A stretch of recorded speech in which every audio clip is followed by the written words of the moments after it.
All right, so we're going to be talking about something that I said I was going to talk about on the weekend, and now that it is the weekend, and I have some time. It's time to get down to business, right?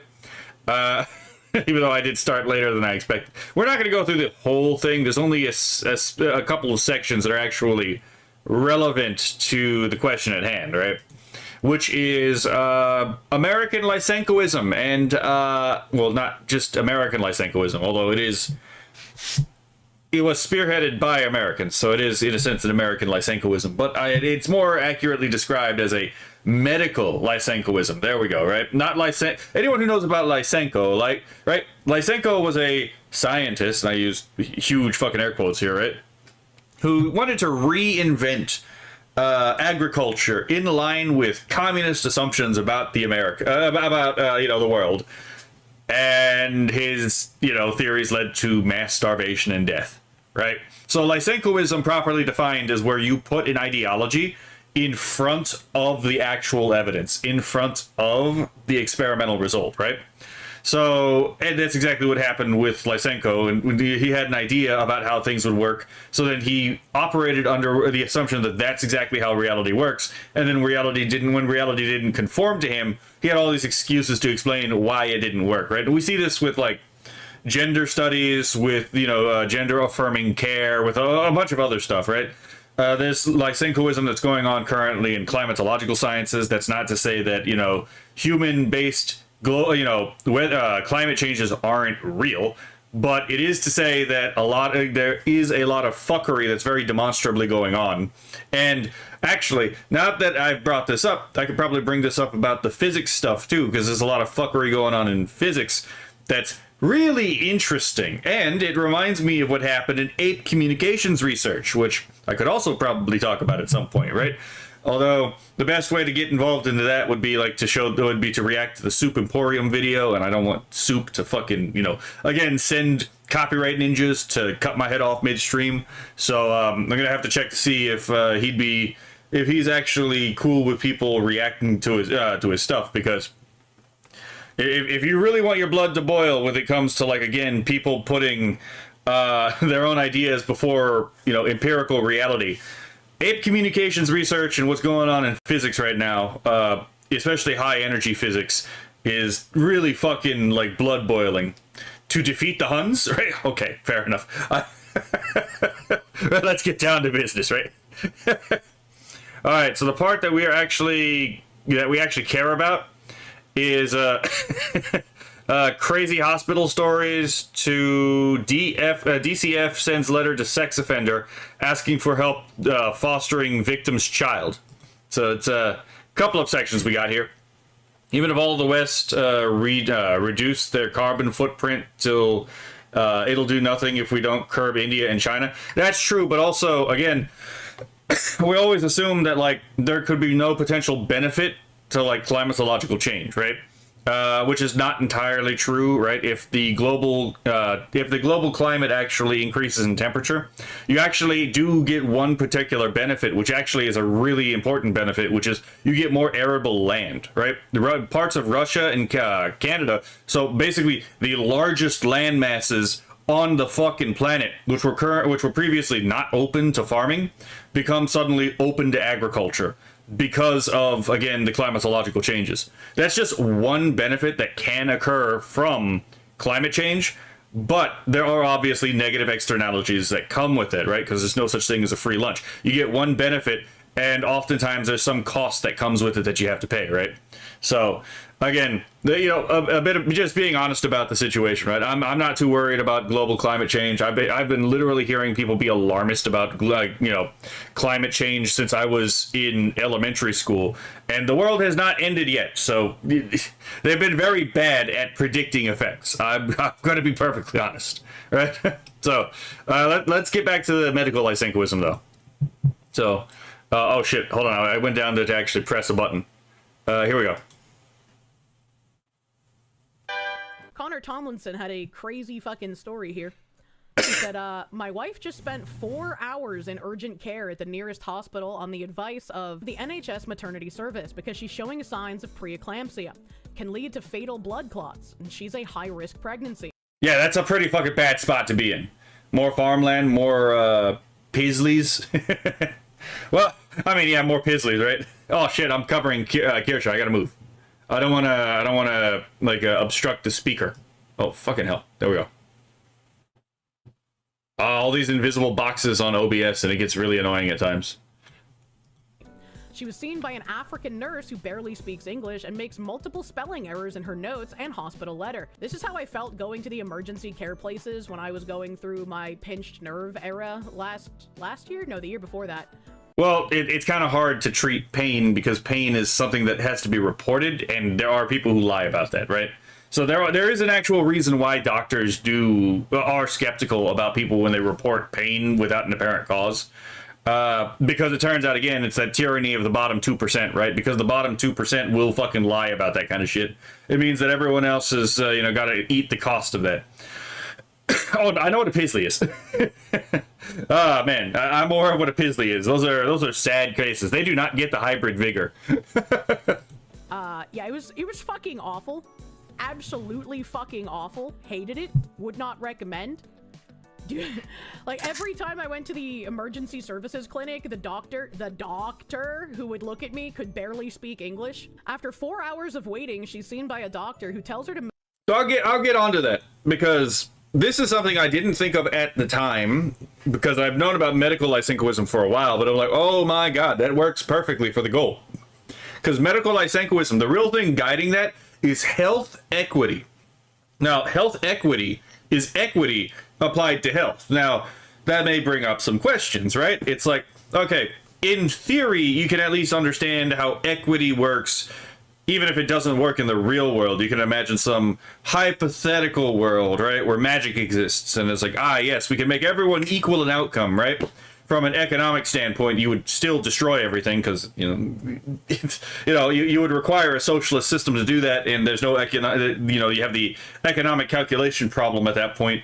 But the question then becomes, how do you equalize outcomes, not economically, but if we're talking health equity, how do we equalize health outcomes? Because you can't redistribute health. Well, there's an answer to that. You redistribute harms. And this is exactly what they're describing right here. And initially, when I first heard about this, I was like, okay, so they're gonna increase the amount of fucking incompetent doctors, and they're gonna try to disperse the incompetent doctors in better well-off areas and better doctors in less well-off areas. And that's going to be the initial plan. This is a little bit more devious, but this also gets the they want to eat the rich. Well, I mean, yeah, it's a cannibalistic. It's kind of funny. I read a whole short story written by a communist about how fucking capitalism leads to a cannibalistic, metaphorically speaking, society. And it's like, hey, then you get all these communists screaming, "Eat the rich!" And like, I wonder who the real cannibals are. That entire story was projection, eh? Right? I'm gonna have to find that because I can't remember it off the top of my head, but I remember being like, this just sounds like fucking projection.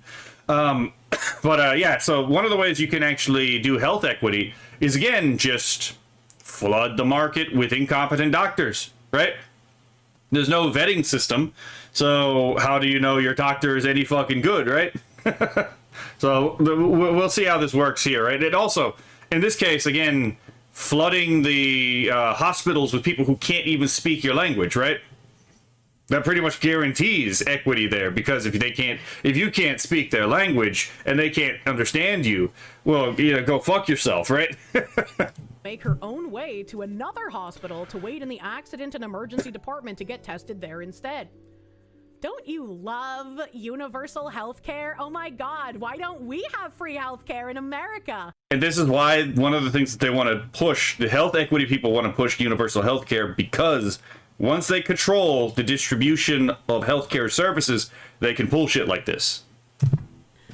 Comes home and calls the hospital, who transfers her to a maternity service also staffed by an African woman with an indecipherable accent, totally indifferent to the urgency of the situation. Tells her to come into the hospital and wait. We went to the same hospital months ago when we thought she had miscarried. It took 7 hours to see us, and after telling us twice we had probably lost the baby, they did an ultrasound which showed she was fine. That is an insane level of incompetence that puts... I can't even, like... That's not really incompetence. I'm pretty sure that's negligence. ...quantify the level of stress on these people. And guess what's bad for a pregnant woman? Oh, it's almost as if, again, harm is the point, right? Universal suffering? Absolutely. That is the entire point of this, right? Is the immiseration of the people that they hate.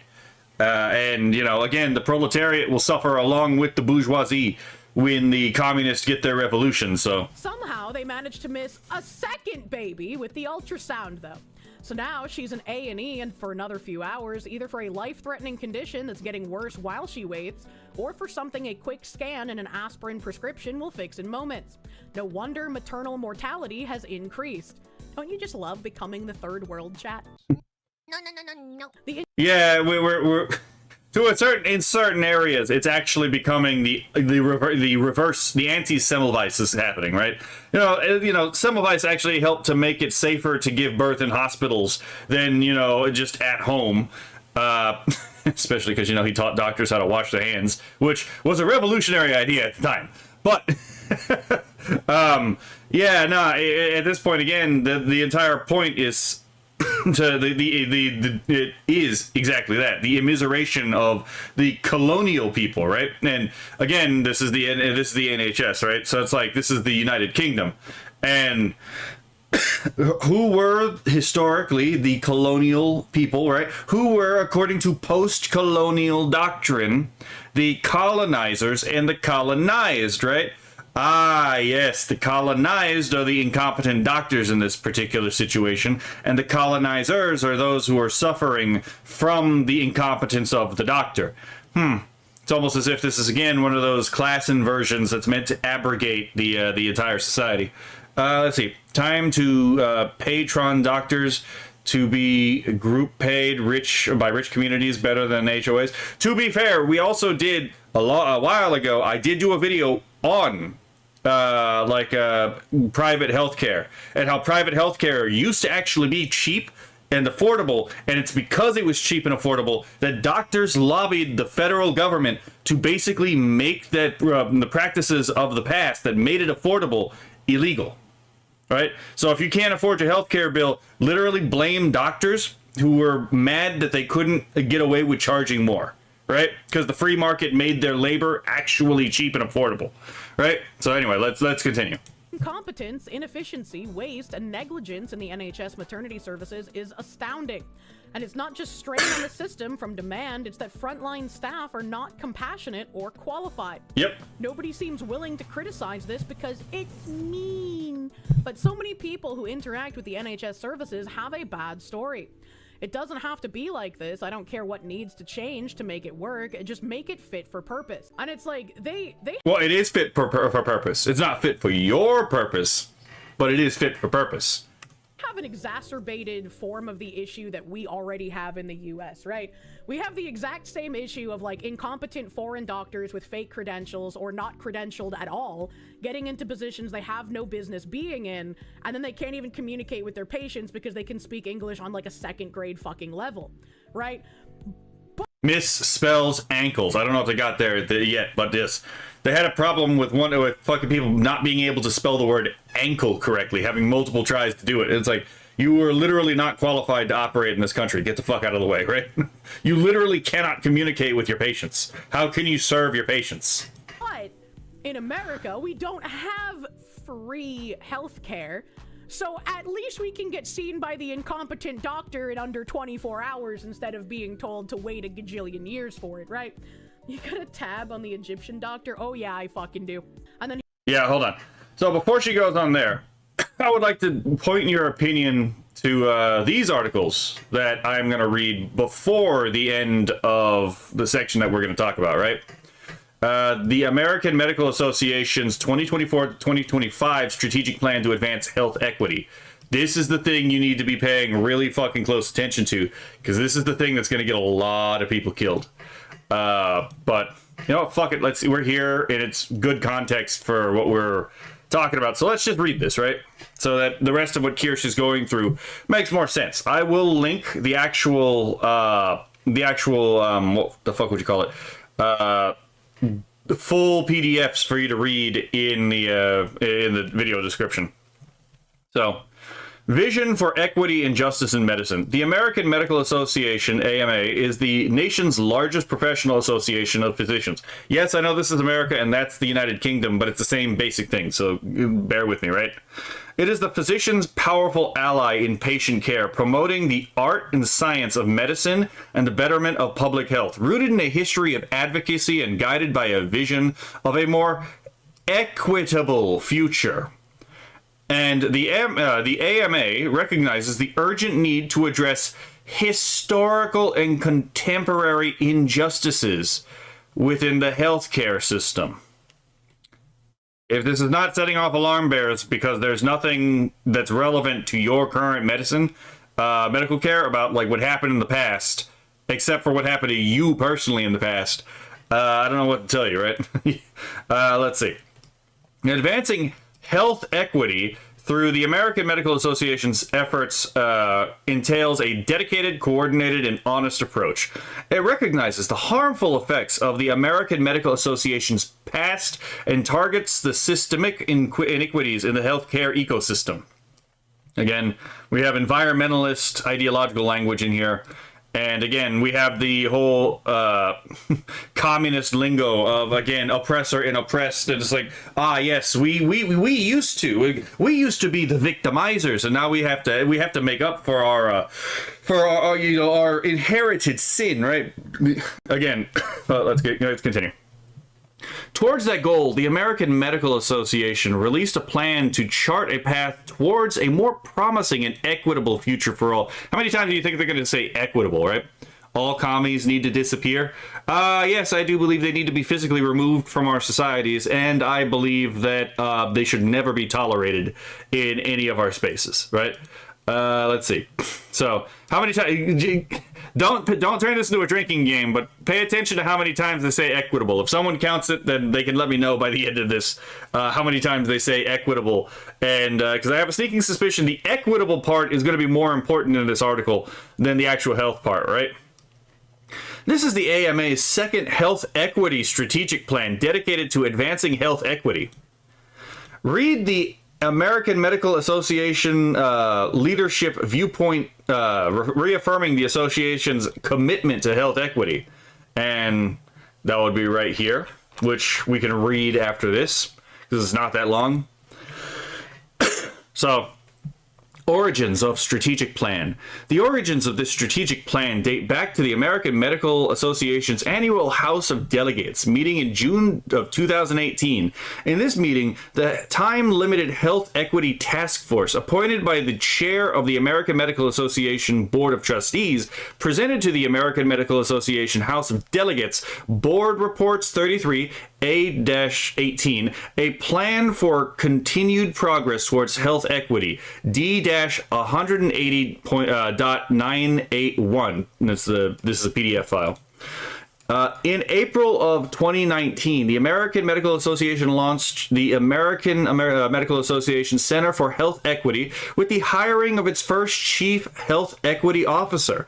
Again, they literally cite all of this, so you can go and you can read all of this communist gobbledygook, except you need to be signed in to read some of this. So, I wonder what's being hidden here, right? I'm gonna try something. Okay, so I can't read this anyway, so I'm gonna close this out. Let's see. In 2021, the American Medical Association announced its first strategic plan to embed racial justice and advance health equity. So, by the way, racial justice is now part of the medical plan, right? Hold on. My town actually has cheaper doctor options, and no, that's not through the government. The owner's son fucked it up with a bad gambling of companies. Now they have to lease their clinics until they can get it fixed. Ooh, that's rough, buddy. Let's see. Just put the article into Grok and ask how many times equity is in it. Okay, you know what? That's a fair point. I didn't even think about that, right? So, let's see. This plan was a 3-year roadmap to plant the initial seeds for action and accountability, to embed racial justice and advance health equity for years to come. You'll notice that they restate this what they just said very often. It's very common in communist language. Read the progress updates for each of the 3 years. So you have progress update 1, 2, 3. So the 2024 to 2025 plan serves a direct extension of the 2021 to 2023 strategic plan.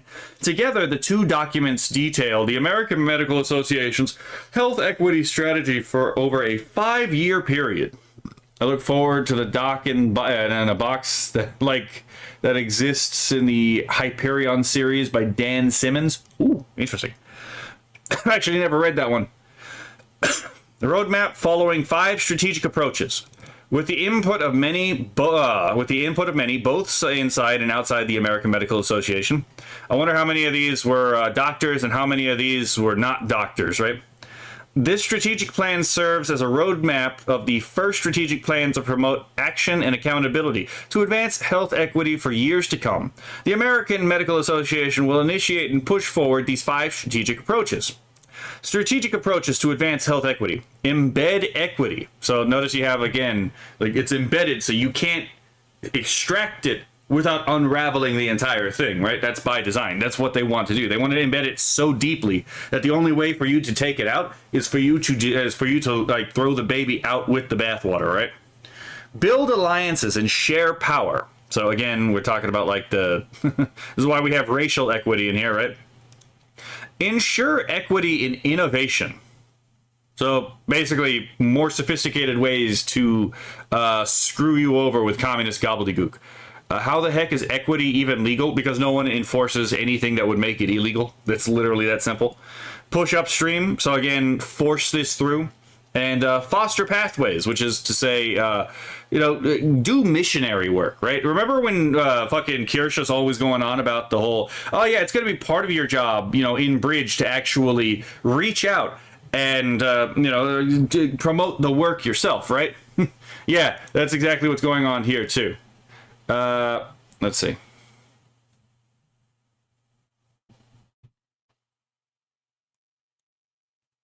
Hold on, I'm just checking something. Okay, so it is working. I don't know what the fuck is going on with my YouTube. YouTube is borking out for some reason. Let's see.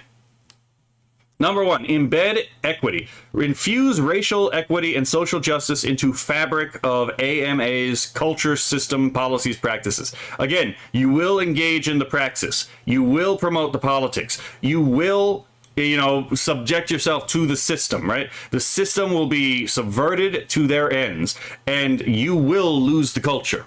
Infuse racism, basically, right?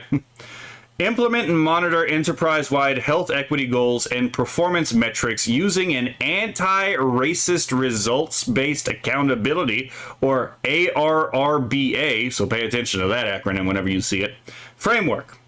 So anti-racism, again, it's like we all know what anti-racism is. Anti-racism is say that you're not racist while being racist to the people that you believe, that you say are the ones that are systematically racist, right?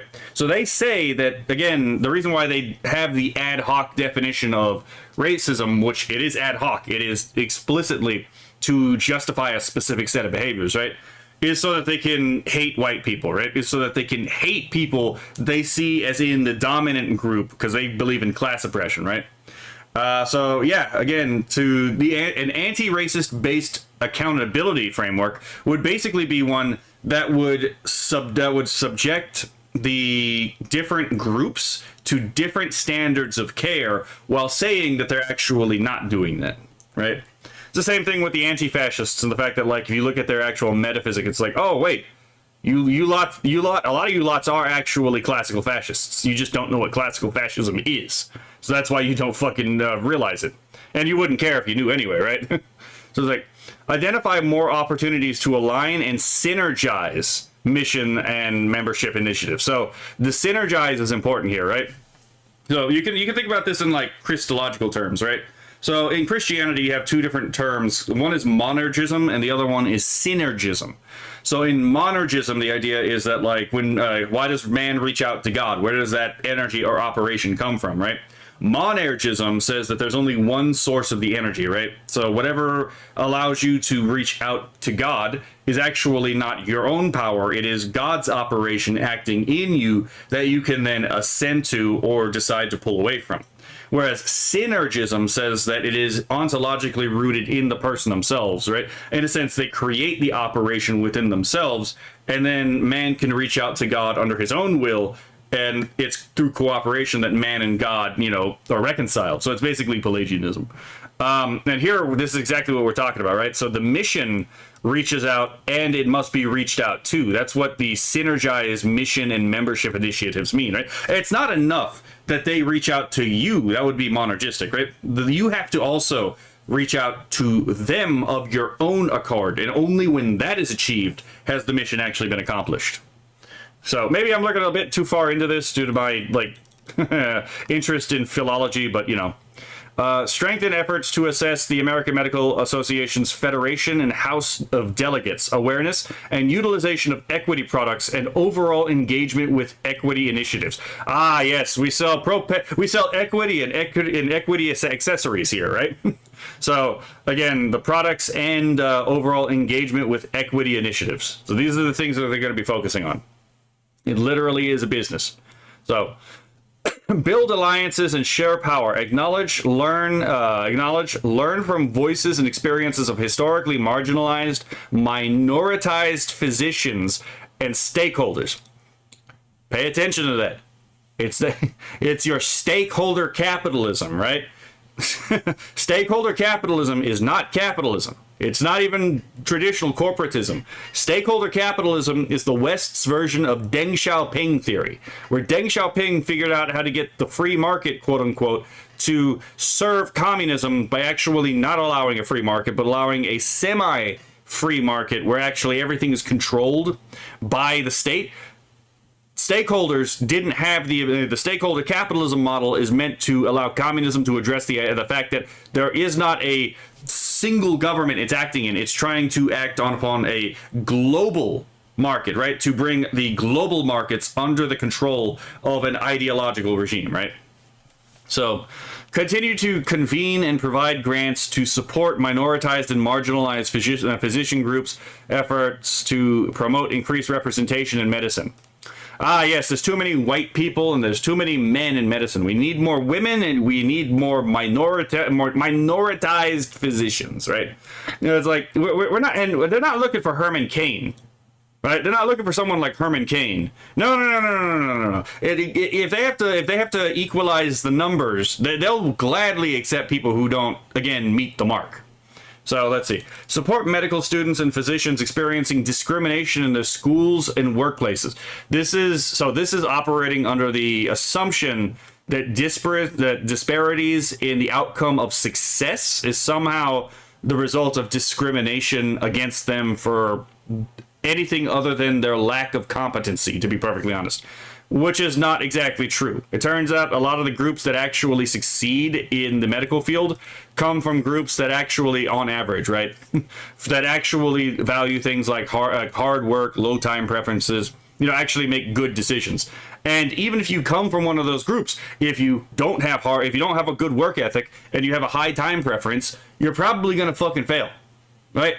This is not a discrimination thing. This is again, what does the culture promote and does your culture set you up for success kind of deal, right? Which is not a fault of the people who are actually passing and failing the would-be doctors, right? So, prevent and reduce the burden of chronic disease by reaching 5 million patients with hypertension to lower their blood pressure. Ah, you see, now we have an actual medical goal here, right? How long did it take to hit a medical goal? Right? Bolster the work of federally qualified health centers by providing supported physicians, education, opportunities, and tools to better understand the health of their communities. Ah, now we're getting into community health. You're not a single, or you're not an individual organism. You're actually a cell in a collective, and we have to care more about the health of the collective than the health of you as an individual. Remember the early 2000s? It was like a different world back then. Racism was on a hard decline, and then bam, everything racist. I blame Ghostbusters 2016. Okay, that's truly, that was the, and I hate to use this phrase because I actually hate this movie, canon event, right? Let's see.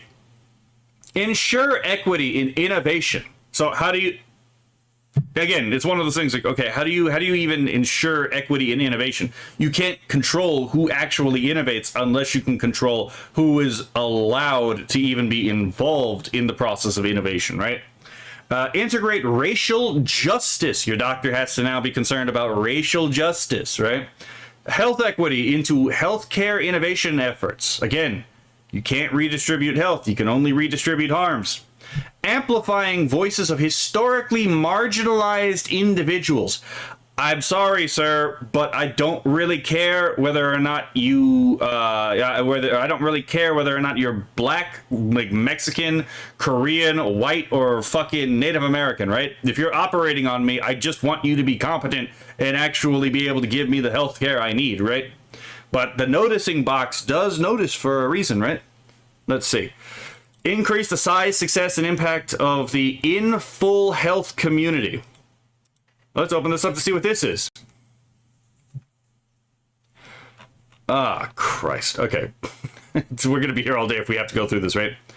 Let's see. In full initiative to advance equitable health innovation. The In Full Health and Learning and Action Community to Advocate Equitable Health Innovation Initiative seeks to advance equitable opportunities in health innovation, investment, solution development, and purchasing. So basically, they're redistributing who actually gets the grants, right? So, 5 principles for equitable health innovation. You know what? Fuck it. We might actually have to read part of this because this will actually explain it, right?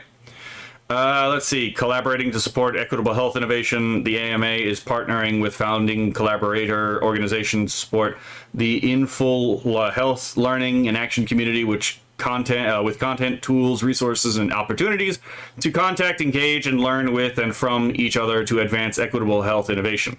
The In Full initiative grew out of the AMA's organizational strategic plan to embed racial justice and advance health equity, specifically related to the ensure equitable structures and opportunities in health innovation strategic approach.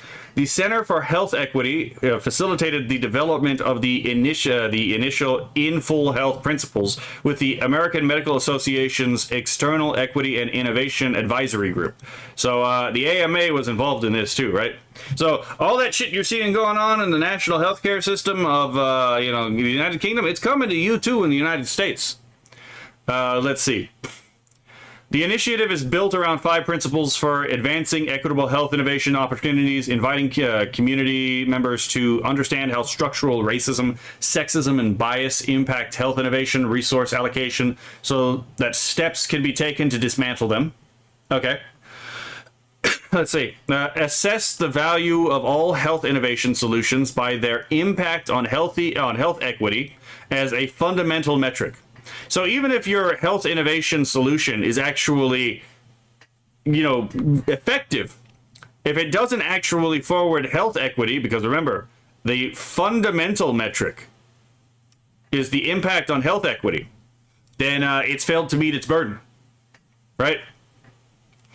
Let's see. Number 3, invest in health innovations designed by innovators building from and for historically marginalized communities. Hey, you remember when I said it would involve redistributing who actually gets to participate in the research?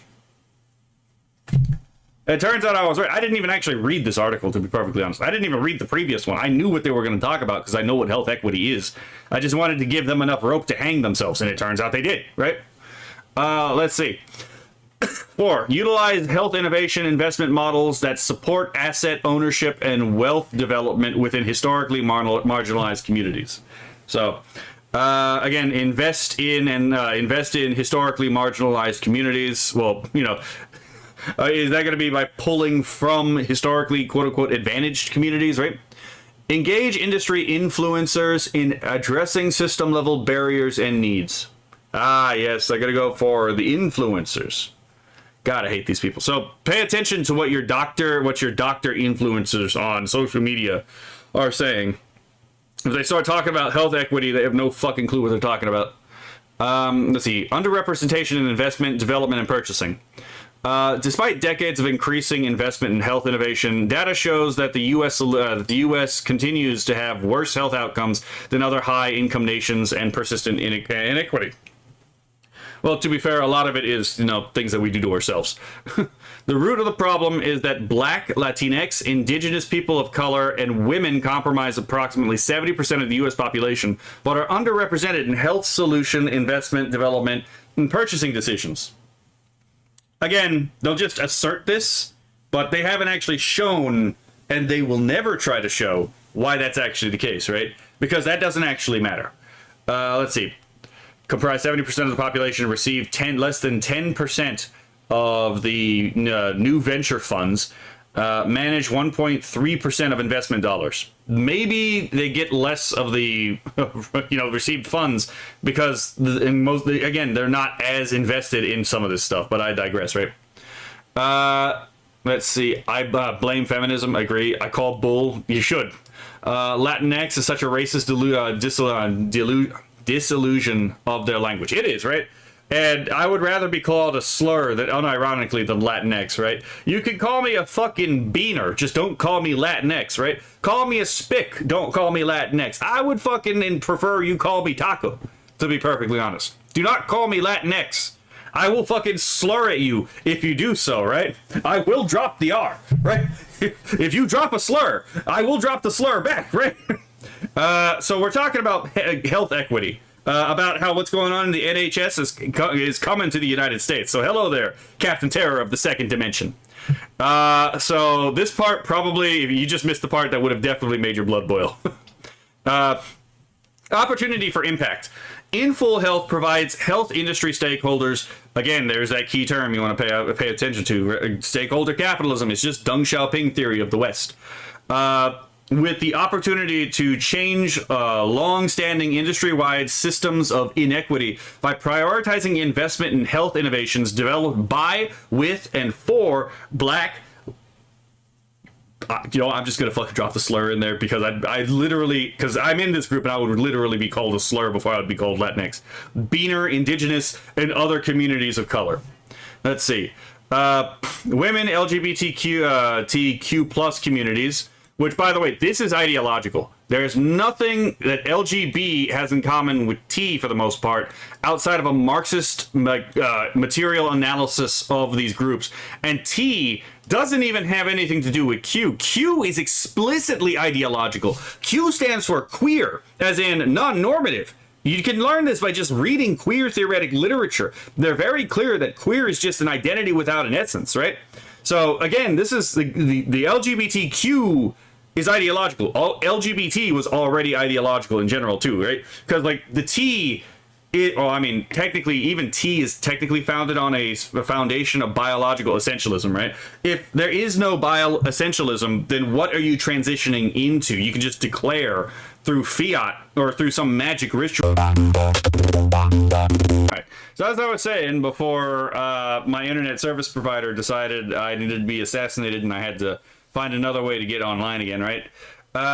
There's nothing even wrong with there's nothing wrong with these people existing, obviously. No one's saying that. The problem is that this is very clearly an ideological community, right?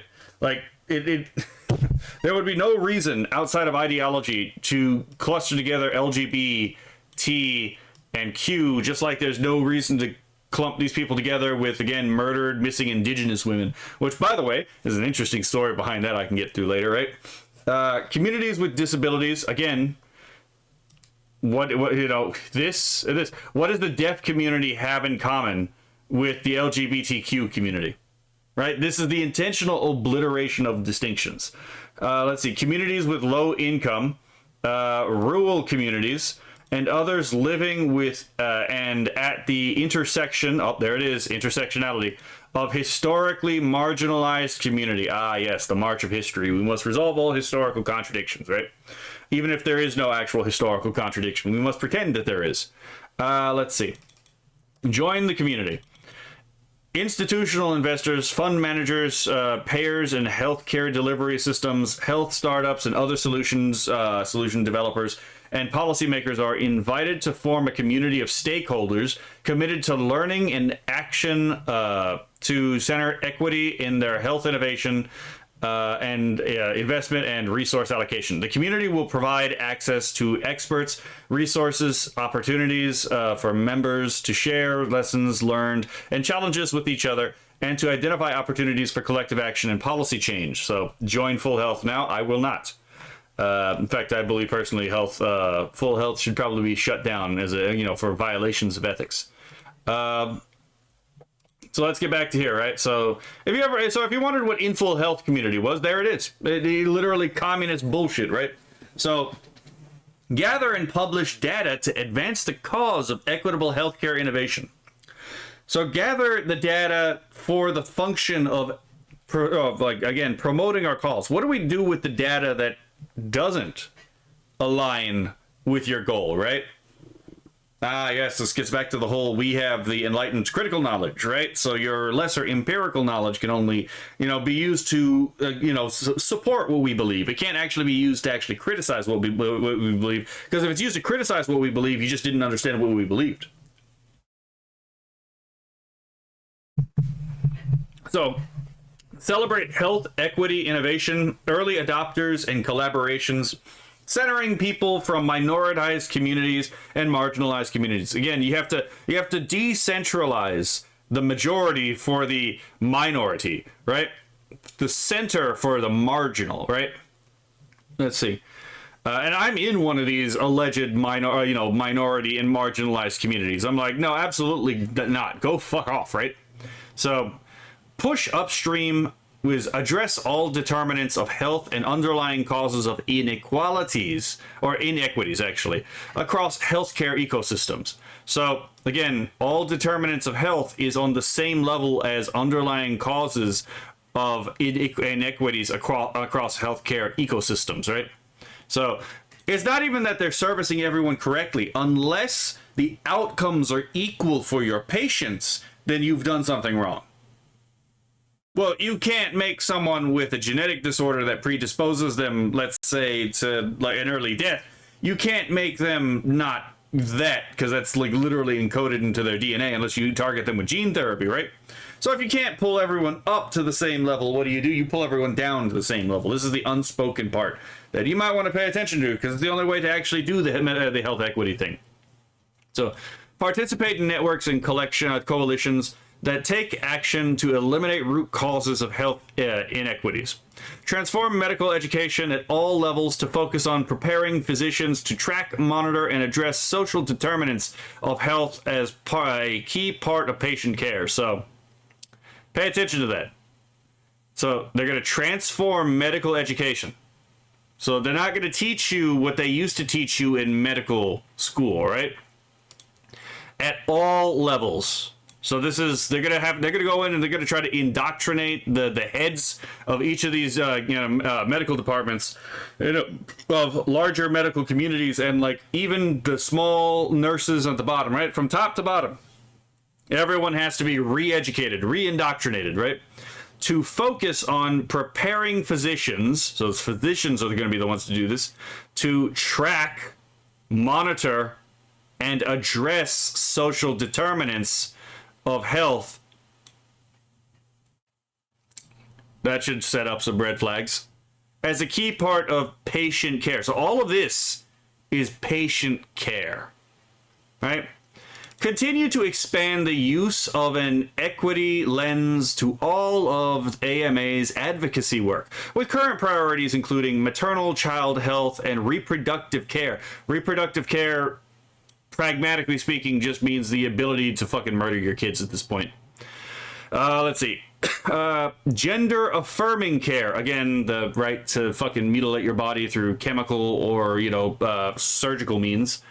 Medicaid expansion. I don't want Medicaid.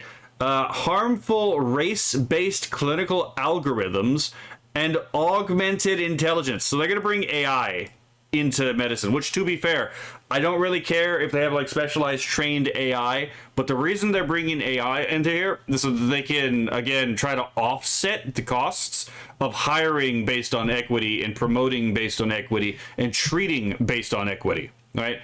Not that it's going to work. You're probably going to find new things with AI that are actually going to benefit patients, and then there's probably going to be a lot of issues with AI, right? It depends on what AI you're using and how you're using it, but I digress, right?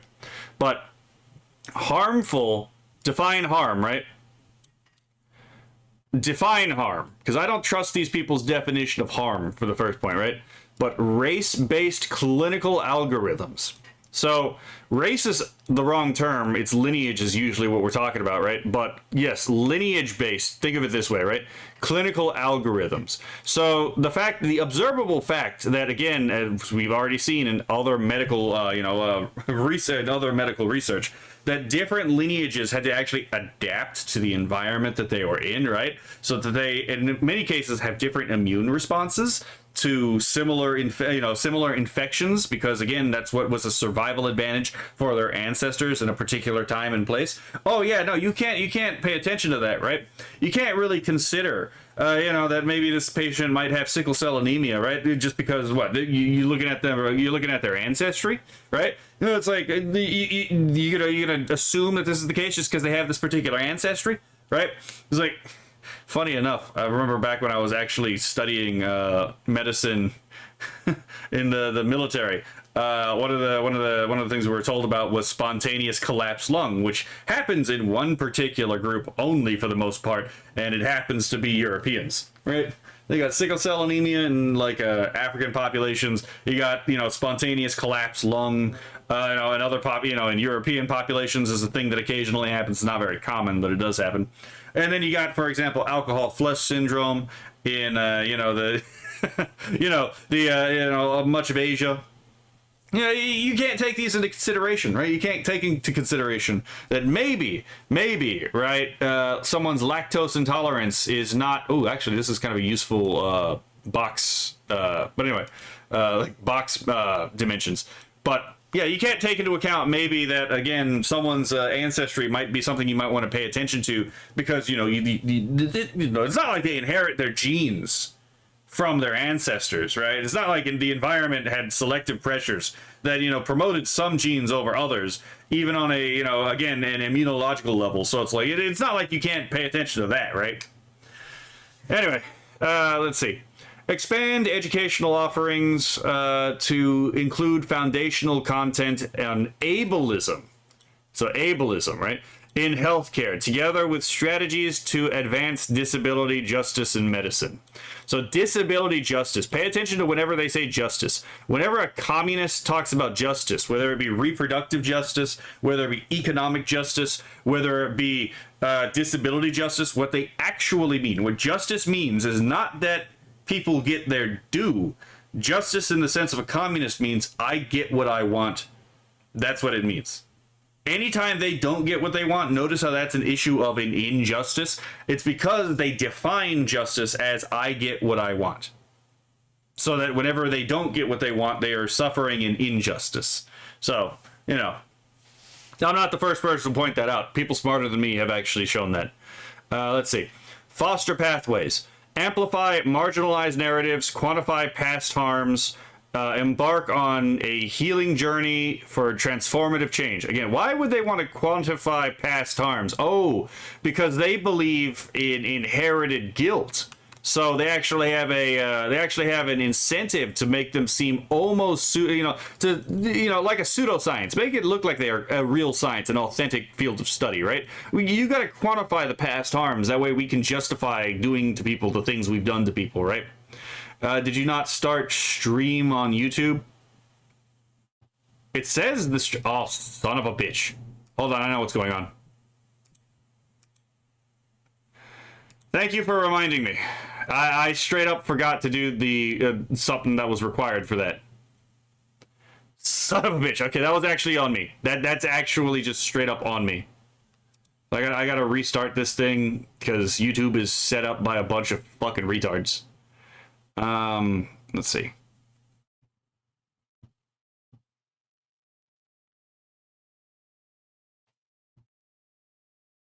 Why does it even say that YouTube's been running for 15 minutes on my like OBS if it hasn't been connected? That doesn't make any sense. I was waiting for YouTube notifications. Thank you for reminding me, though. Like, if anyone sees anything like this happen where I forget to do something, let me know, because if I didn't do it, I probably forgot about it. So thank you, Cabot, for bringing that up, because there's, Kionala and a couple other people really only watch me on, like, YouTube, so it's like, I appreciate you bringing that up, because then I can actually fix this problem. Assuming that YouTube will actually start. Hold on, I actually think I might know what the problem is. If this actually fixes the problem, I'm going to be so mad. Okay, so I'm going to stop the YouTube broadcast. I'm going to restart. Okay, so let's reload this page. Connect your encoder, go live. So let's hit stream. Let's go to start. I fucking hate how these systems interlock in like this clumsy way, right? Okay. Now it says YouTube is live. Okay, so that was on me, right? Because I am Kionala. Oh, today I learned something. I actually was not aware of that. Hello, Kionala. I'm making a fool of myself apparently, right? I was waiting for you. Okay, yeah. But yeah, thank you for letting me know, because good lord, man, I would have actually not noticed that. Because YouTube on the actual OBS, it says it's been running for like 15 minutes. Oh no, I forget stuff all the time. It is a thing that happens. My brain is a steel trap on things I don't want to know, right? I have to remember all the communist magic bullshit, and I'm like, good lord, right? Okay, where are we now?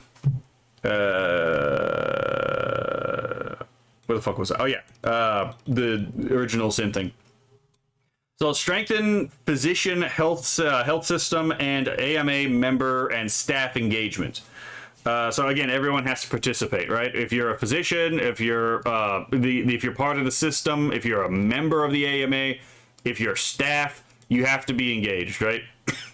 Let's see. Gather and learn from testimonies of the implications of historical harms on contemporary health inequities. From the unequal outcomes, not unequal access. From physicians, health providers, health equity advocates, so, advocates that everyone should get the same outcomes, right? And marginalized patient populations. The wizard knows many tricks that we must track, right? Yes. Promote sharing and promote shared learning of AMA's history using archival research, centering marginalized and minoritized narratives.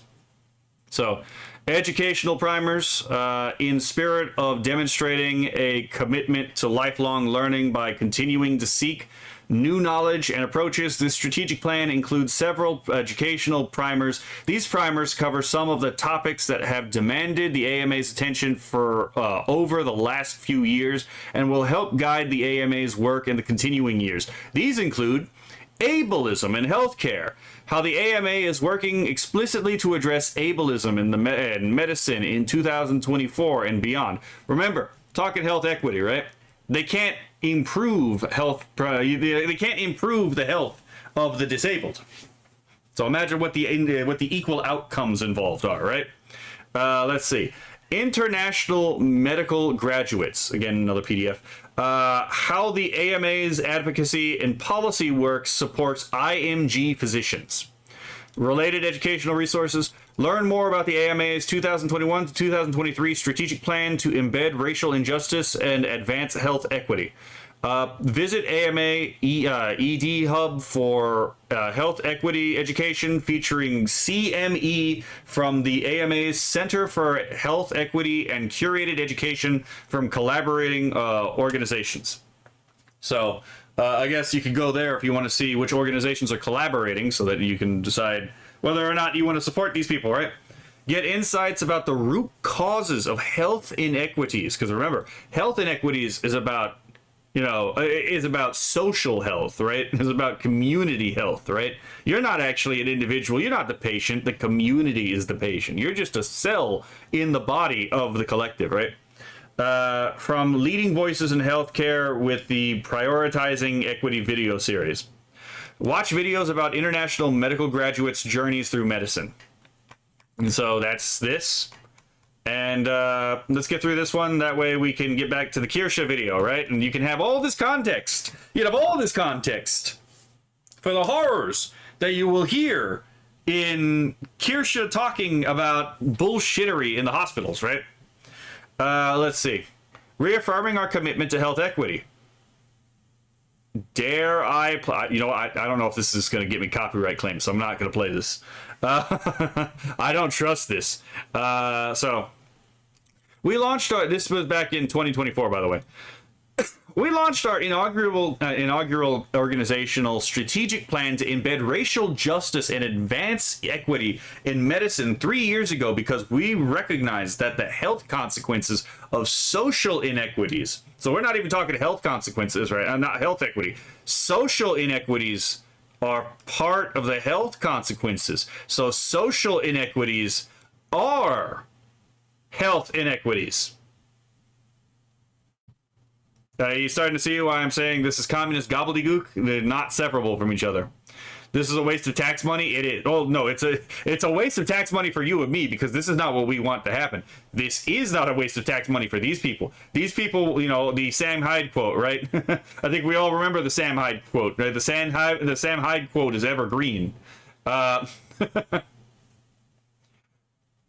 hold on. Let me just see if I can fix something because this is bothering the hell out of me. Okay, I'm gonna try something. I'm gonna reload this. Okay, that is... Let's reset this manually, so now it leads to nowhere. Now it leads back to where it's supposed to go. There we go. I got the old school, bro. I got the old school chat back. Okay, that's not it. Here it is, browser 2, that's what it was.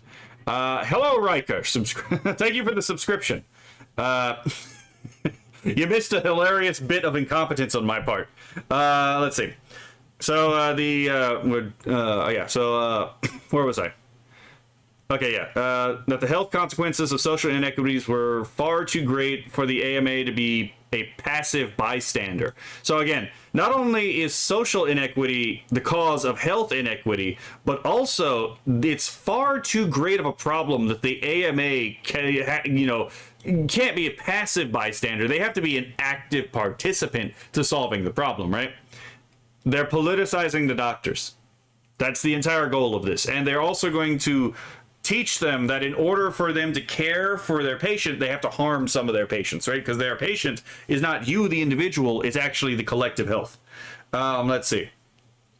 We were not the first to speak out against systemic injustice in healthcare, because again, remember how they define injustice. Injustice is not just they don't get what they want, they also define it in such a way that they equate outcomes with justice. That way, again, if the outcomes are not equal, then it necessarily implies that someone has been unjustly discriminated against, even if that actually doesn't follow, given, you know, what it is, what we're talking about, which it doesn't.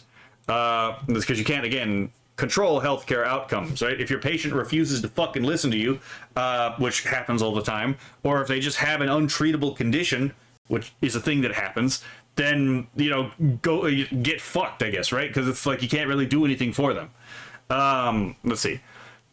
We realized that we had a role to play in creating a more just and healthy future for all people. Again, healthy future, right? History itself is being medical, you know, is the patient of the doctor. I hate these people. Let's see. We have learned a great deal and have made meaningful progress through the implementation of our first organization-wide equity strategic plan.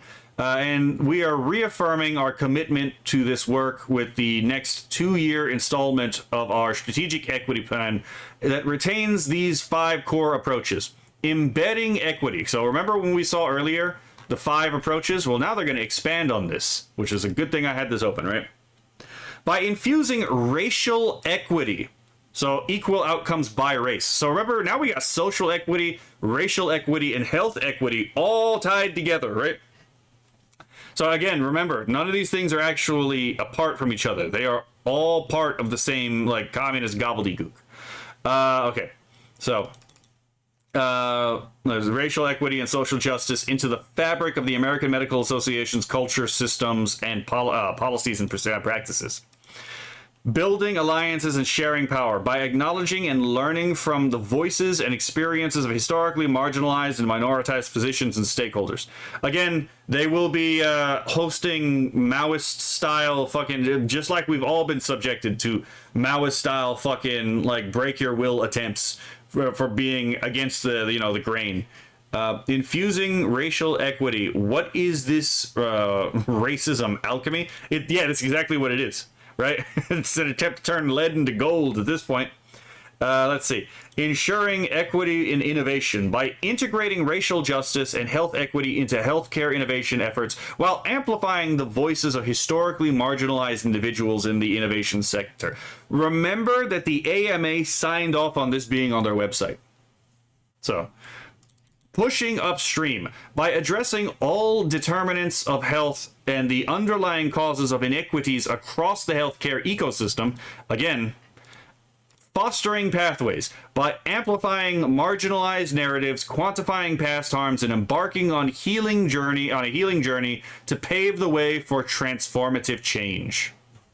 Yes, because their goal is not just to their goal is transformation. That's why the alchemy thing is actually quite important, right? Because the entire purpose of the communist plot is not just revolution for the sake of revolution. It's actually to transform the very species being of man, right? Those are two key terms that are very important in Marxist literature, right? So, yeah, it is an attempt to transform man into a Superman. Now, granted, the Nazis called it the Übermensch, the Superman, right?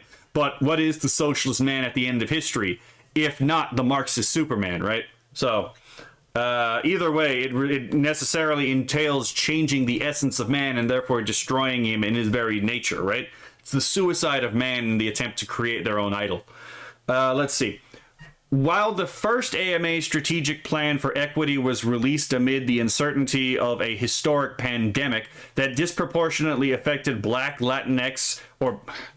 I fucking hate these people. Rural and indigenous people. By the way, don't use indigenous. I actually have a video on this exact topic. Hold on, I can go back here later. But I have a video on this exact topic. Let's go to my channel. And if you want to know why I would never use the term indigenous, and I'm trying to stop using the term Native American, even though that was beaten into me by the school system, right? Hold on, it's probably if I type it in here. I have a whole video on this. Let's see. I actually have a couple of videos on this right here. Remember who you are, not indigenous. Don't lose your cultural identity. Reacting to Navajo traditional teaching. I love listening to this guy talk. I'm not going to lie, right? But, yeah, so that was an hour and 13 minutes. Pretty short for my standards, right? So I literally have a video on why indigenous is a communist spook. The reason they say indigenous is because one, they get to define it, right? The Sami are somehow, or the Sami are somehow indigenous to, the Nordic regions, right? But they only arrived there 500 years ago. The Nords were there before they were, so how are the Nords not indigenous? Who is the indigenous population of the United Kingdom, if not the English, Welsh, Scots, and Irish? Right? You ever notice how this only ever gets applied to specific groups? Right? It's because, again, they have defined, these are not honestly defined terms. When they say something, they don't mean what it sounds like to the ear of you and the uninitiated. When these people speak, they mean one thing for you to hear and one thing for the initiated to hear. So, again, this is a kind of cryptolect, a double speak. Let's see. American Indians is easy to say, though. Yeah, exactly. Right? American Indian, it's easy to say. How did the communists win? They were supposed to have lost in 1991. They lost because people just wanted to grill. That's why they won. The Marxist super drone, right? Let's see. Yeah, there is a huge difference between Cherokee and Navajo, like saying Spaniard is a Russian. Yeah, like that is one thing, right? And there's as you said, there's a huge difference between the different Native American groups, right? And some of those Native American groups do way better than others because of their cultural, because of their culture. And if you look into their culture, you're going to find out that a lot of this complaint about murdered missing indigenous women is not being caused by outsiders to the group. It is being caused by the, it's an alarm coming from, within the, it's the alarm coming from within the, the zone of danger itself, right? Most of these murdered missing and indigenous women aren't being killed by blacks. They're not being killed by whites. They're not being killed by Asians. They're being killed by their own tribesmen, right? Because it turns out a lot of these Native American nations, a lot of their tribal governments are really corrupt. And some of the best of the functioning tribal nations are the ones that were called the civilized tribes, right? The 5 civilized tribes, like the Choctaw and the Cherokee, because they actually enforce the laws in their territories, right? So, yeah.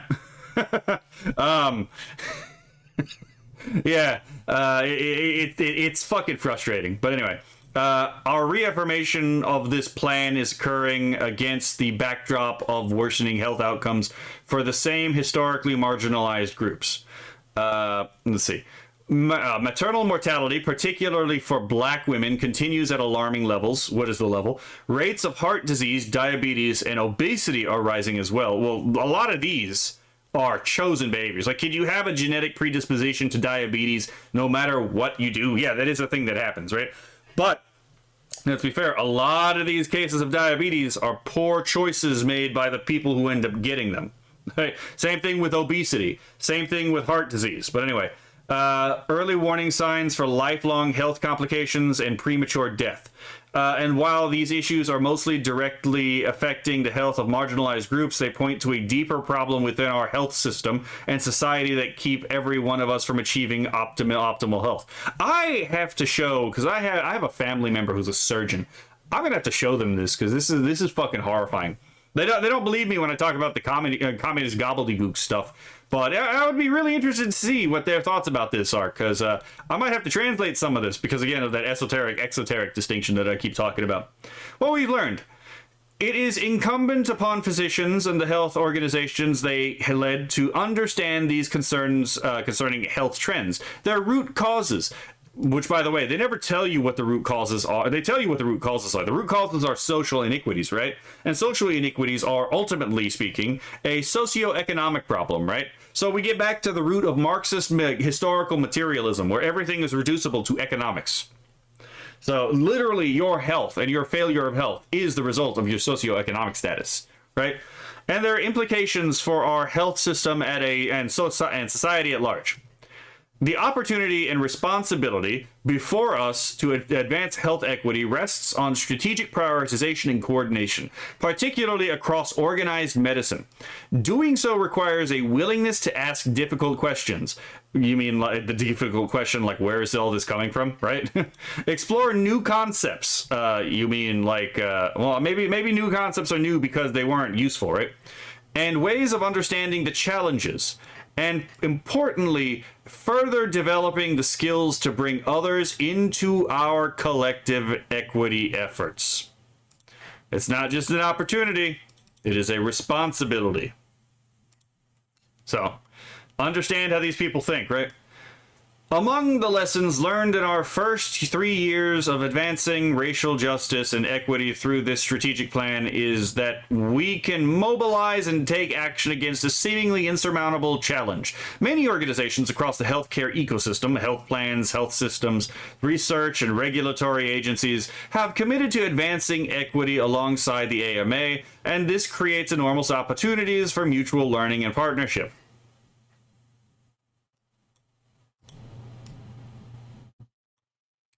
Research and regulatory agencies.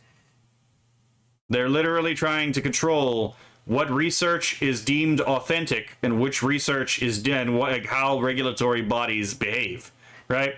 So that regulatory bodies are under their control for their racist agenda, And their demonic agenda of, again, trying to equalize the outcomes, because, again, you can't make an unhealthy person healthy without their, against their will, but you can make a healthy person unhealthy against their will. And, research, again, like what research is deemed, which research is deemed worth consideration, right? Maybe we get some research that says that gender-affirming care is actually a bad idea, right? Well, that's probably not going to get published because they control the research agencies, right? Let's see. We've learned that progress towards equity is uneven. And this is the funny idea, right? Equity is about evening the outcomes, but progress towards it is inherently uneven, right? And change is often unpredictable. Organizational leadership, especially from C-suite leaders, is crucial in championing equity work and building institutional capacity to support these efforts across an institution. We have seen that we can all learn to grow if we create opportunities for development and growth. And we have learned that the nature of this work is personal and goes beyond the technical. Hey, remember when I said that remember when Kirsche kept saying that, like, it's going to be everyone's job to bring this home with them? We have learned, so we didn't know this before, but now we do, the nature, so this is the essence, of the work is personal. It's not just professional, it's personal, right? And it goes beyond, so outside, the technical. I wonder why this would go beyond the technical, right? Really activates the almonds, don't it? At its core, equity work is about helping people to witness and affirm, it's like almost religious language here, because it is, the humanity of all. I hate to tell you this, you fucking retards, but no one was confused about this. We all knew that all human beings were human. It's a tautological statement, right? And the vast majority of doctors are more on board with this than anyone. So this is this is literally just a platitude to confuse people. To quote the Oshi Kirsche herself, I fucking hate guys! Right? Yeah, fair enough. She's not wrong. It is about caring in a deep and profound way. Deep and profound enough to fuck you over, apparently, right? Being open to the need for change, including harmful change, apparently. Advancing health equity is as much about changing perceptions and mindsets. Again, it's a spell. It's literally a fucking spell, right? And it's about education, data, structure, and methods. This is to appease, again, the would-be logical positivists, right? But the actual meat here is here. The goal is the change of perception and mindset. So yeah, this is, again, these papers are largely grimoires designed to confuse people who aren't aware of how deceptive these people fucking write. And yeah, there's going to be a lot of doctors who probably fall for this. Achieving health equity is a long-term endeavor, but the American Medical Association is encouraged by what we have so far accomplished by strategic building alliances to further these efforts. Oh, by being strategic. Okay. Let's see. Since the launch of our first strategic plan, the American Medical Association has expanded education opportunities for physicians, residents, and students in numerous ways, including the American Medical Association Step Forward, open access resources with toolkits dedicated to addressing social determinants of health and advancing racial justice and equity. So they have a fucking entire resource, like, list here for anyone. Yeah, no, go away. But let's see. Copy link. I probably should have done that first. But let's see. The Health Equity Education Center and our AMA ED Hub with curated resources from the American Medical Association's more than 15 external partners. Right? Let's see. Okay, let me copy this.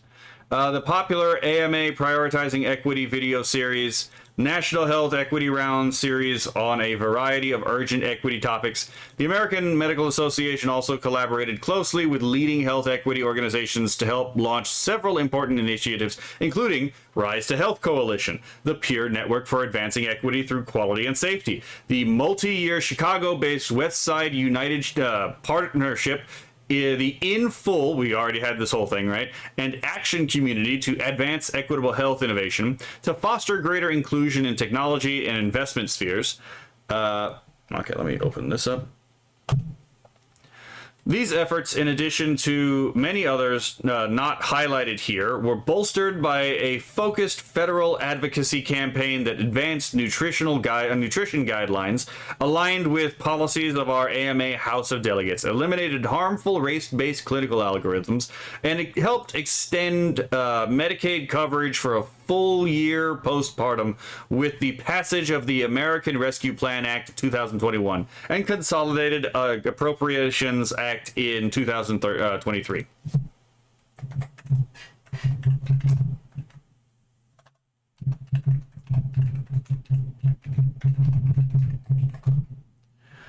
Let's see. They have also been aided by the AMA's advocacy in the courts, which help uphold the Indian Child Welfare Act with a U.S. Supreme Court ruling in Haaland versus Brackeen. What it is, fucking like Dutchman? Fought to protect pregnant women from being criminalized for a substance use disorder.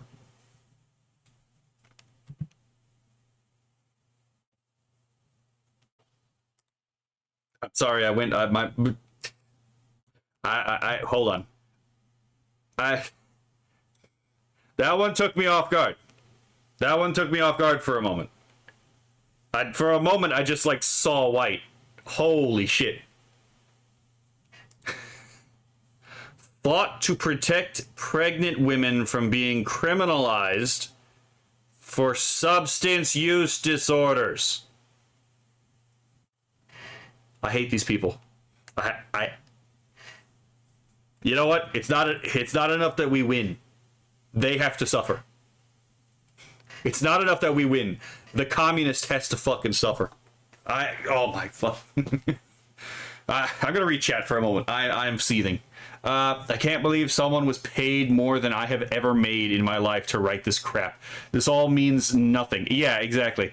And people will be like duped by it. I hate commies more than I would hate to have my eyes carved out slowly with a dull, rusty spark. That's a pretty deep and seething hatred right there, right? And enforce a ban on dangerous and highly addictive menthol cigarettes.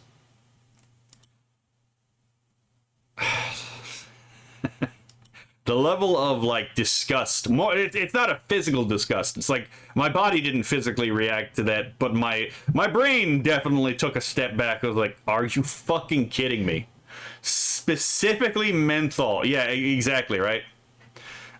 Again, fought to protect pregnant women from being criminalized for a substance use disorder. Oh my god, I just looked slightly forward and I'm gonna lose my shit. The AMA's advocacy also helped remove the Food and Drug Administration's discriminatory restrictions on blood donations by men who have sex with men.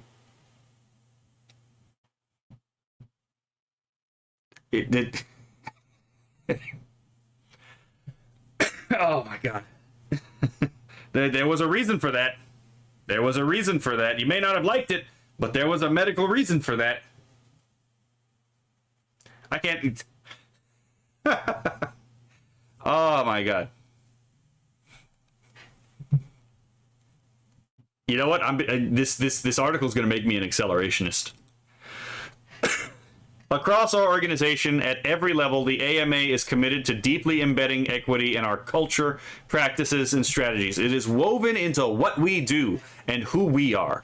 We are humbled by the recognition we continue to receive in advancing equity because we know many organizations and physician leaders have committed themselves to this work for much longer. But we continue to believe we can contribute, that we can be allies in not only educating physicians on why this work matters, it matters for the exact opposite reason you think it does. You people are fucking evil, but also by building alliances and partnerships to break down barriers, right? Real barriers or imagined barriers, right? Let's see. That we can help build institutional capacities and improve the health of people and communities too often overlooked and ignored in our healthcare system. That this work can, by extension, be foundational in improving the health of all people living in the United States. You are a medical service. Oh boy, STD spreading time, right? You right? I mean, sometimes things can go wrong just randomly from a blood transfusion that like no one can predict, right? But yes, my brother, come pour gasoline onto the problem with us. I'm resisting, but this is definitely making me closer to an accelerationist. This work we are called to do by the ethical guidance of our profession, and by the American Medical Association's remarkable mission to promote the art and science of medicine and the betterment of public health. So, what do they mean by... And here's the thing. Here's how the spell works, right? They're gonna try to convince you that this is basically logically required by the ethical guidance of our profession. And they go deeper than just the ethical guidance of like this one institution, right?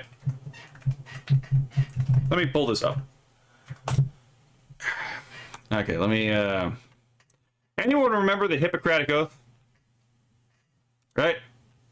So the Hippocratic Oath is the Hippocratic Oath has you like swear to do no harm by your patients, right? So the way that they are defining this, the way they're setting this up, is that if you do not redistribute harms, you're actually causing more harm. Because remember, health inequities actually degrade the health of our communities, right? And your real patient isn't the person in front of you. Your real patient is the community. So in order to abide by your oath to do no harm, you must occasionally do harm by redistributing where the harm goes. Right? Let's see. I shall do no harm. Yeah, exactly. But that's part of the gaslighting. The way that they get a lot of this stuff pushed through is they try to convince you, and oftentimes they use this by rhetoric, sophistry, and just con man epistemology, is they try to convince you that there is a contradiction, right? That is in your action and in your beliefs or in your oaths. And they will then, and in fact, someone tried to pull this shit with Tomoe, actually. Remember the horse girl when that fucking rat from Canada was attacking her? One of the things he tried to do was he tried to undermine her, oath as a soldier, and tried to imply that there was a contradiction between what she was doing and what she swore to do, which there wasn't. But what does a Canadian know about the fucking American military, right? Not to throw shades at Canadians. I love my Canadian viewers, but still, it's like, what does a Canadian know about the American military for the most part, right? I don't know shit about Canada's military, right? I don't know what their oath is, right? Why would most Canadians know what the oath of the American military is, right? I don't think this fucking rat actually looked it up, but I digress, right? It is, in fact, okay not to know something about someone else's country if you've never gone there and you don't really have any plans to go there. But that's just me, right? So, yeah, there we go. And again, if you thought that was a lot of gobbledygook, I'm not going to read this on stream, but that's because I don't want to have an aneurysm. So, yeah, I'll link to the PDFs because there is a lot of gobbledygook in this bullshit. And they even have their citations here. So if you want to know where their bullshittery comes from, you can even read some of their bullshittery sources, right? So, yeah. If you want a good breakdown of this, right? Someone who does it better than I can, I would suggest watching this right here. Medical Lysenkoism in the American Medical Association. Because he goes deeper than I can. But, it's only about an hour. It's only about 2 hours long, so this is not exactly a long lecture. And a lot of James Lindsay's stuff, even though he went off the deep end with some of his criticisms of the right, you know, some of them valid, some of them not. This is still an absolutely solid, like, explanation of the situation. So I will link this in the description as well. I'm gonna have to do more video editing than I normally do with this video because of, you know, technical difficulties, but I digress, right? Canada doesn't have one, so of course we know more about the American military. See, I didn't even know that, right? If Canada doesn't really have a military, which I guess is true, right? It would be the Royal Military, would it not, right? Just like, I don't fucking know. Canadians, if you're watching this, let me know, right? Let's see, about the yeah, I mean, that's a fair point.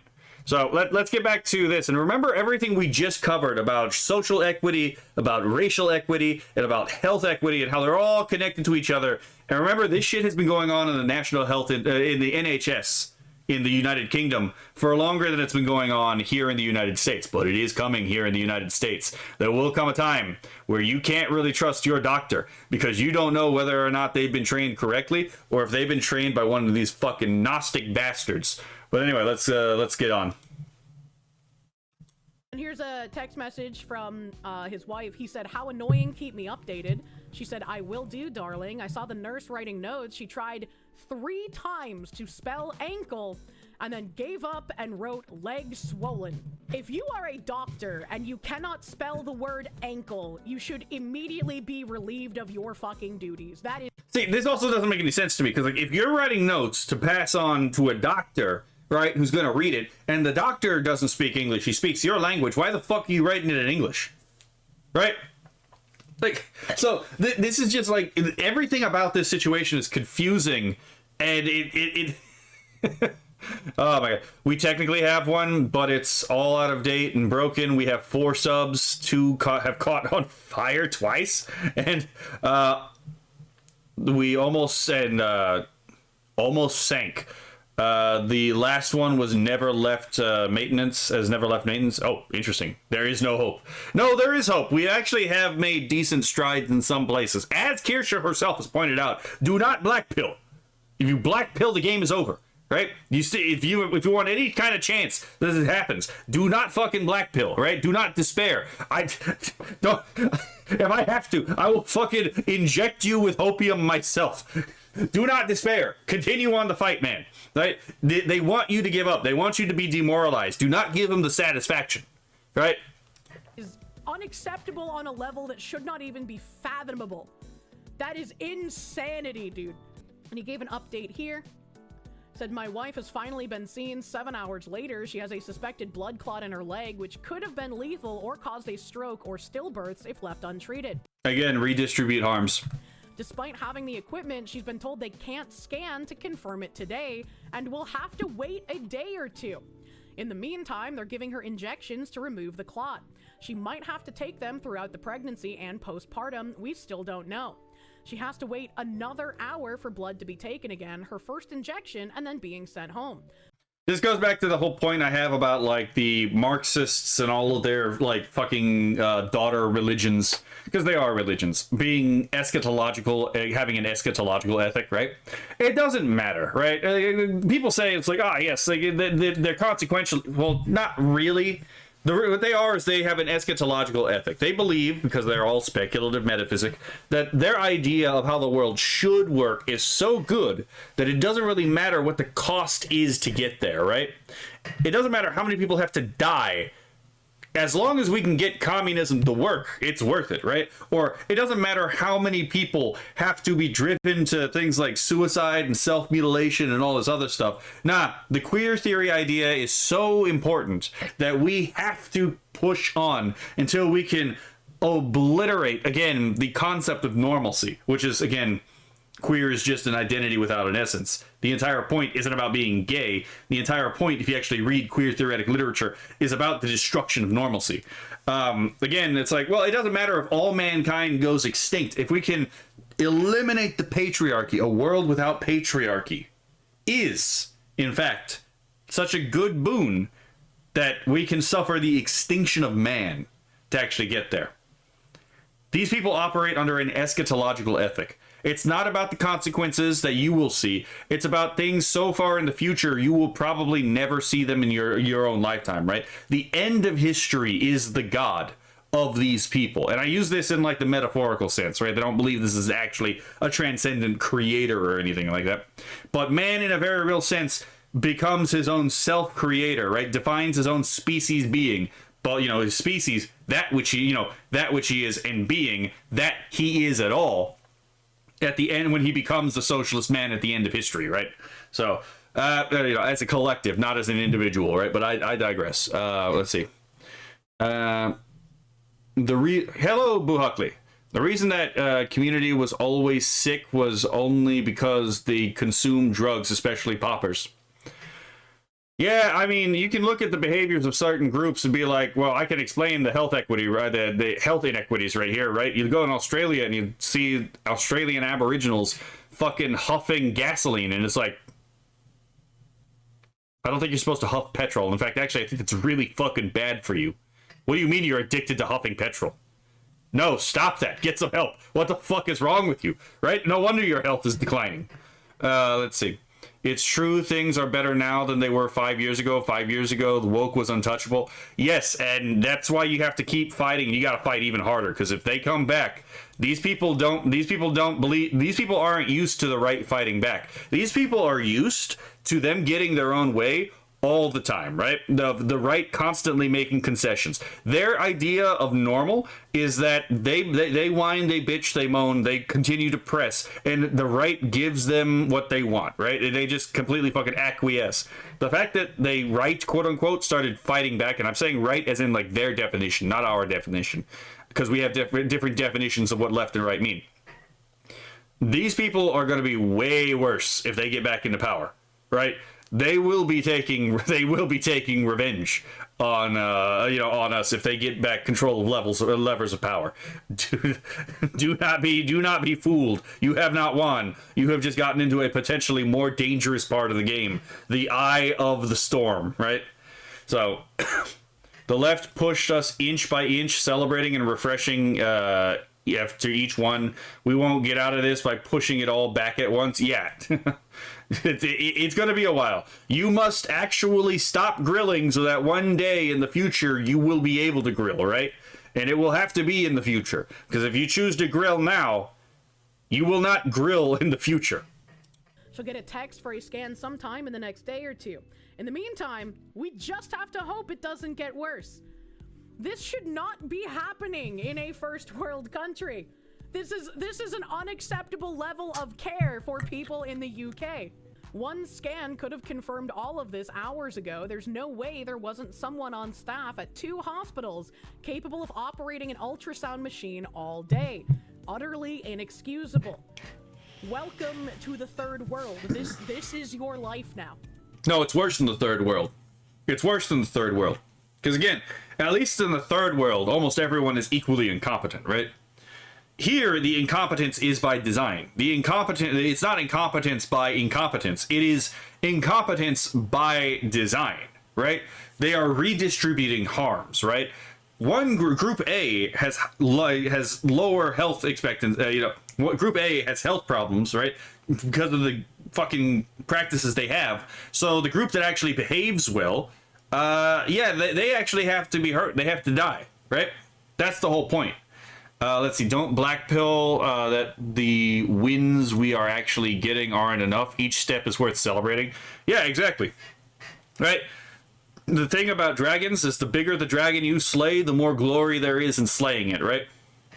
Also, the higher the risk, but, Yeah, just hope you don't die is pretty much what you gotta do here, yep. Unfortunately. And then there's this other guy who quote retweeted it. saying, "My wife nearly died giving birth to our daughter. She had the highest category of bleed you can get and not immediately be pronounced dead. My wife was going blue and I was holding our newborn daughter, and it was fucking me packing her downstairs up to stem the bleed." Yeah. Just think about that. Just think about that. The husband, like, holding his newborn, is the one who actually has to pack the bleed in order to try to keep his wife alive. High risk is high glory. Yes. Like, it's high risk, high reward, right? The ref trolley protocol kicked in as of me going apeshit at the midwives, who I could barely understand due to language differences. It took ages of my bullying and complaints, but we eventually got a birth debrief. Absolute fucking waste of time. So yeah, they were gonna let her die. And he had to fucking berate them to actually get his wife the care that she needed. Again, this is... Just because a system does something does not mean that's the purpose of a system. But in this case, we can actually show it is the purpose of this system, right? We've literally solved the thing about the health equity, right? You can't redistribute health, so what do you do? It was the NHS checking their own fucking homework. The NHS spends out more pounds on maternity malpractice payouts than they do on maternity care. The NHS is not a safe environment currently to give birth. If I walked into a hospital and I was given a room of doctors and midwives who I could not understand because they did not speak English, I would say, I'm going to go home. I'm going to give a home birth because that sounds like far less of a risk than staying here. All right? Like, I am terrified of, like, the effects of being pregnant and how much pain it will be, and especially the giving birth part of being pregnant. Not to sound callous, but you will live, right? Not to sound callous, but you will live, right? It's like when someone breaks their arm. It's like, look, it hurts like a son of a bitch, but you're gonna... What? You'll live, right? You will live. Again, I know it kind of sounds callous, but it's like, yeah, you will live, assuming that you don't, get put in this hospital, right? Going to one of these hospitals, you might as well have been, like, transported back to the era of, like, fucking pre-Semmelweis, right? It's like, yes, before the age where, like, doctors knew that you had to wash your hands before, between, cutting open a cadaver and delivering a baby. Just, let's see. If the people of EU won't do something, they will have nothing to save, and they will deserve what they get, right? Maybe you can die in birth. I mean, you can, but in first world countries, it's not nearly as common as it is portrayed. It does happen still, right? But it's definitely something that does not it's not a very high probability, right? Unless it's like a high risk pregnancy, and then you decide to go through with the pregnancy and, like, in a dangerous way. But yeah, I'm only just waking up to being poverty trapped and how it is because of communism. Oh yeah, no, there's a lot of people who get trapped in, like, the welfare trap. It's literally, or the poverty trap, and it is literally a communist ploy to keep you enslaved, right? So, oh my god, yeah, it's fucking devious, right? Get the leeches, Steve. Yeah. Actual leeches are more useful than useless DEI hires. That is by design. It sounds and looks horrifying, and I have a very low pain tolerance.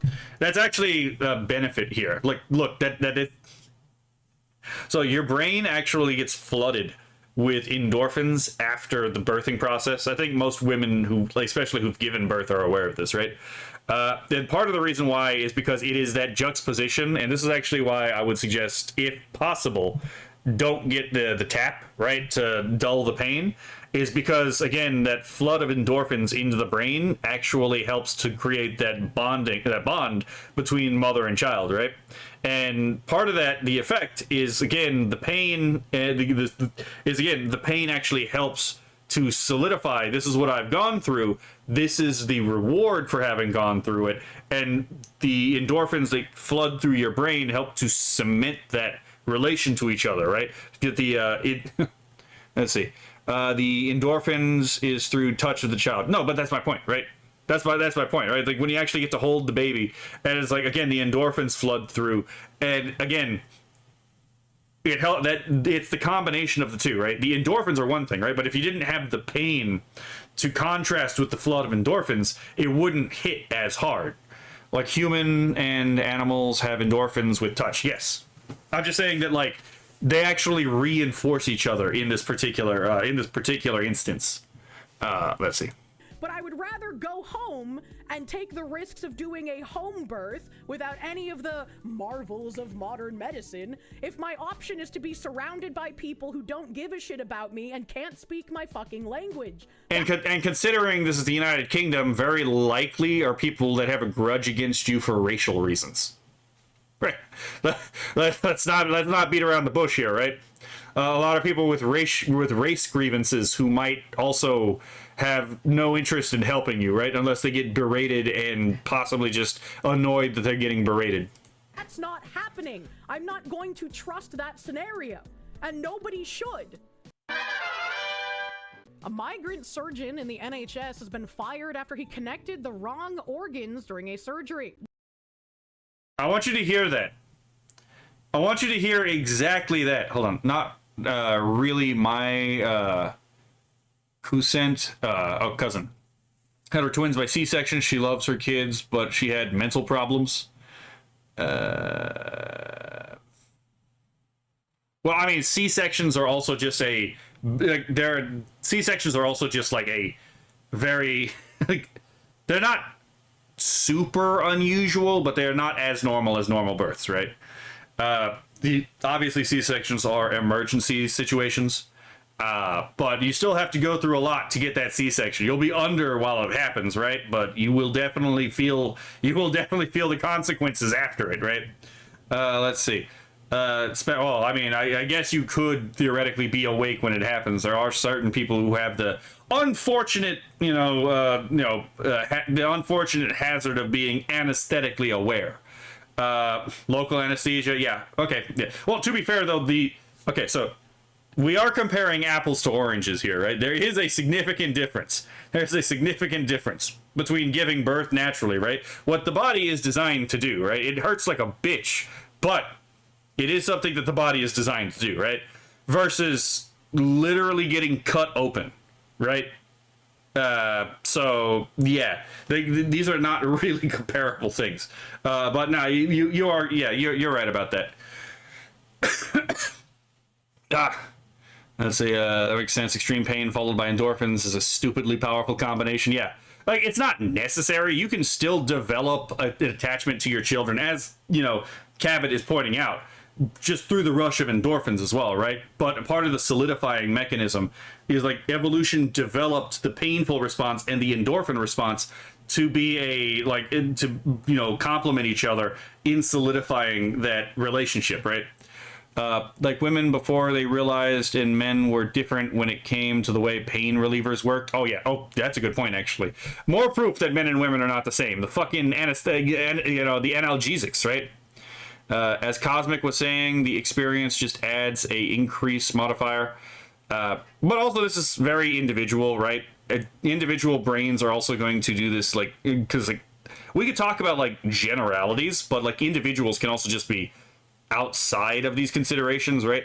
Like it's not that hard to find example of parents who just don't care about their kids, right? And it seems bizarre to most people who, they have their kid, that's like the whole world, right? But there are people who they have a kid and they don't really care about their kid. And there's not anything you can really do about that, right? Because it's like, you either care about your kid by nature and instinct or you don't. And you can't really force that natural connection if it just does not exist, right? And these connections also exist to differing degrees. Some people are just naturally closer to their children than other people are, even if they still care about their kids, right? So yeah, all of this is also just individually determined, right?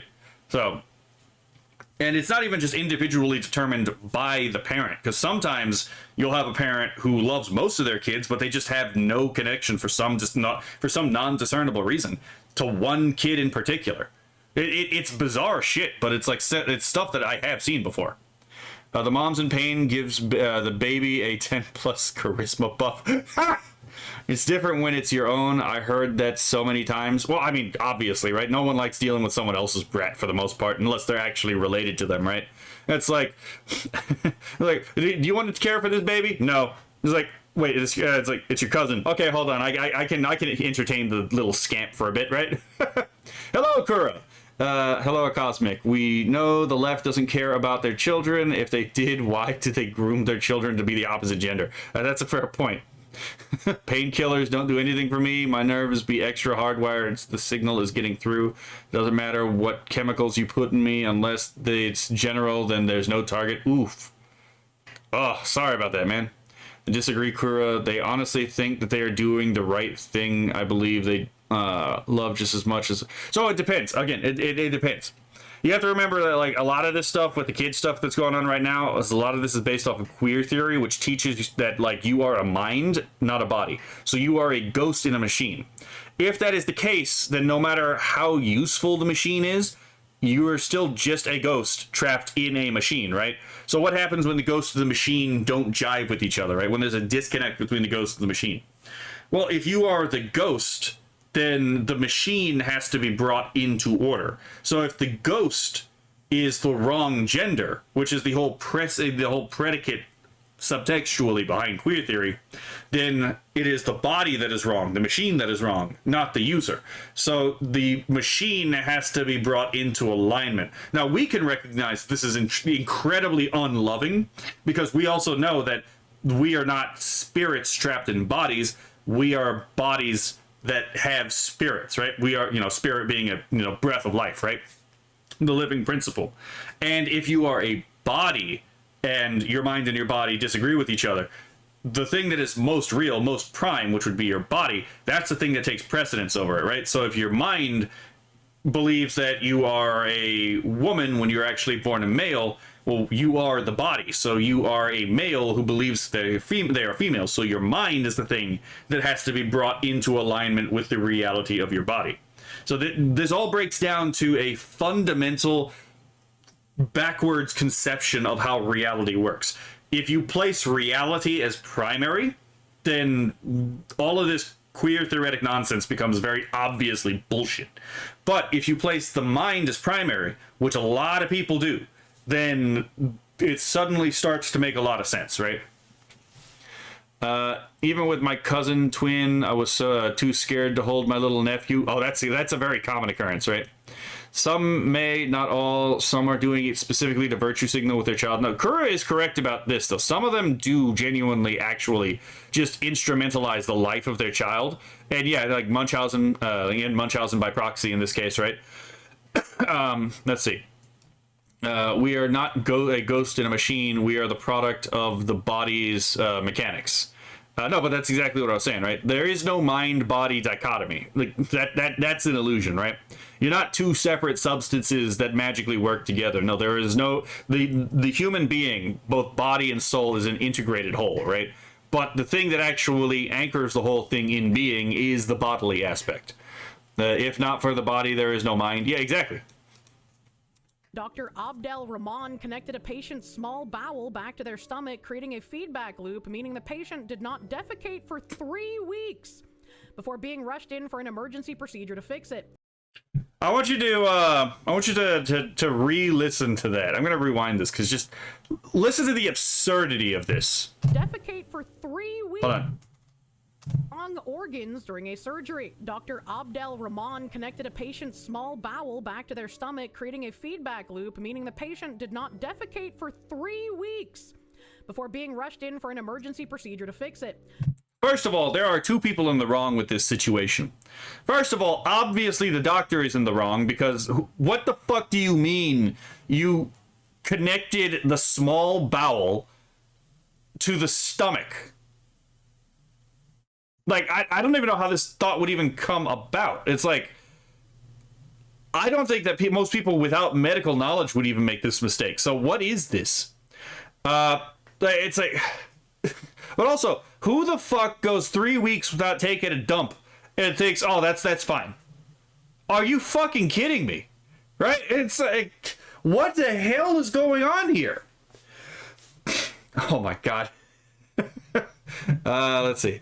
More like Munchausen times 2. They have it, and they have it through the child. Yeah.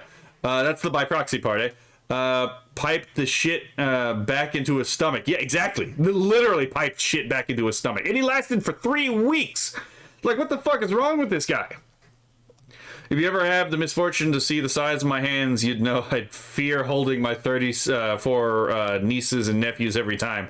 Never got easier. Kura got yaoi hands. God damn it. That's more of a bara hand thing. That's not really yaoi hands, right? Yaoi, it's usually... yaoi is about, like, again, like, soft boys and, you know, like, pretty men. Fucking bara is about bears, man, right? Now, let's see. I hate that the first thing I thought when I heard this was that one man from a human insect. Yeah, the human centipede, right? I got gorilla mitts. My wrists alone are 13.5 inches around. God damn, right? Imagine the burps. Oh, I don't even want to. We should train our own surgeons instead of importing people from the third world. Yeah. No, so this is a particularly egregious example. Because it actually gets worse when we get through this. 2 things. 1, this reminds me of that other guy that we read about that was like a surgeon, what was it, in Florida or Texas or some shit, where like he was supposed to remove a guy's like gallbladder or appendix or something, and he ended up removing his liver instead, killing the guy. Yeah. Again, this is coming to you. This is coming to the USA. Just pointing that out there. That's why I went and had us read the medical equity thing. Yaoi hands is a trope for a reason. They can palm a Mini Cooper. Your siblings must love you, Kura. I was like, how fucking horrendous of a doctor do you have to be? First of all. Second of all, the patient did not defecate for 3 weeks. I'm sorry. All right? Me, like, if I don't take a shit for like 4 days, I'm gonna be concerned that there's something wrong. And rightfully so, because there's obviously something wrong. Anatomy illiterate.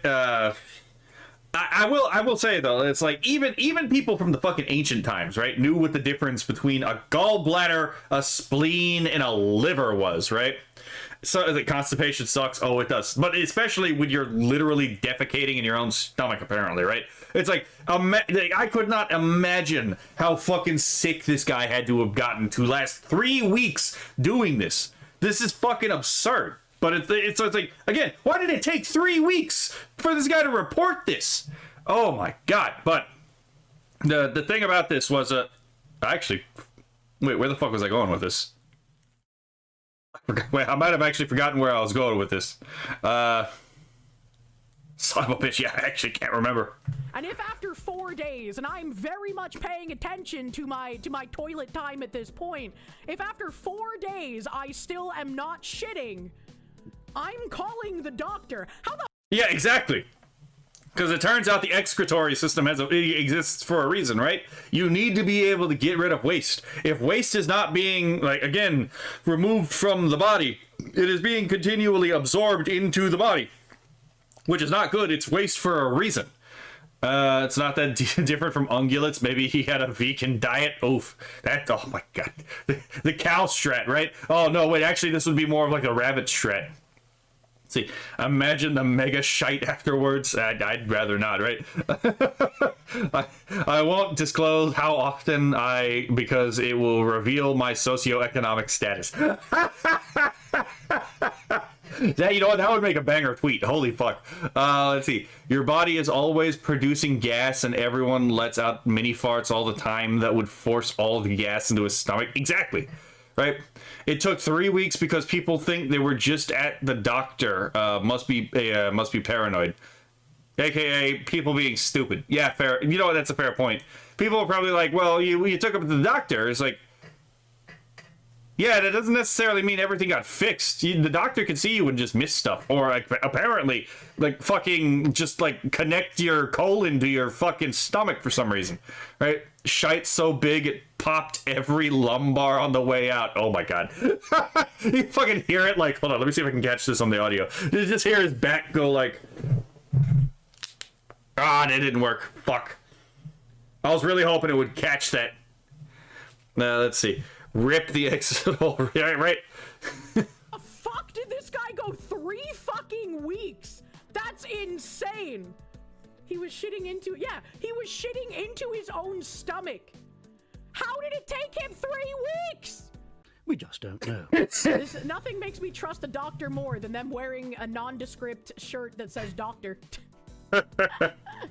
Surgeon struck off after wrongly connecting organs.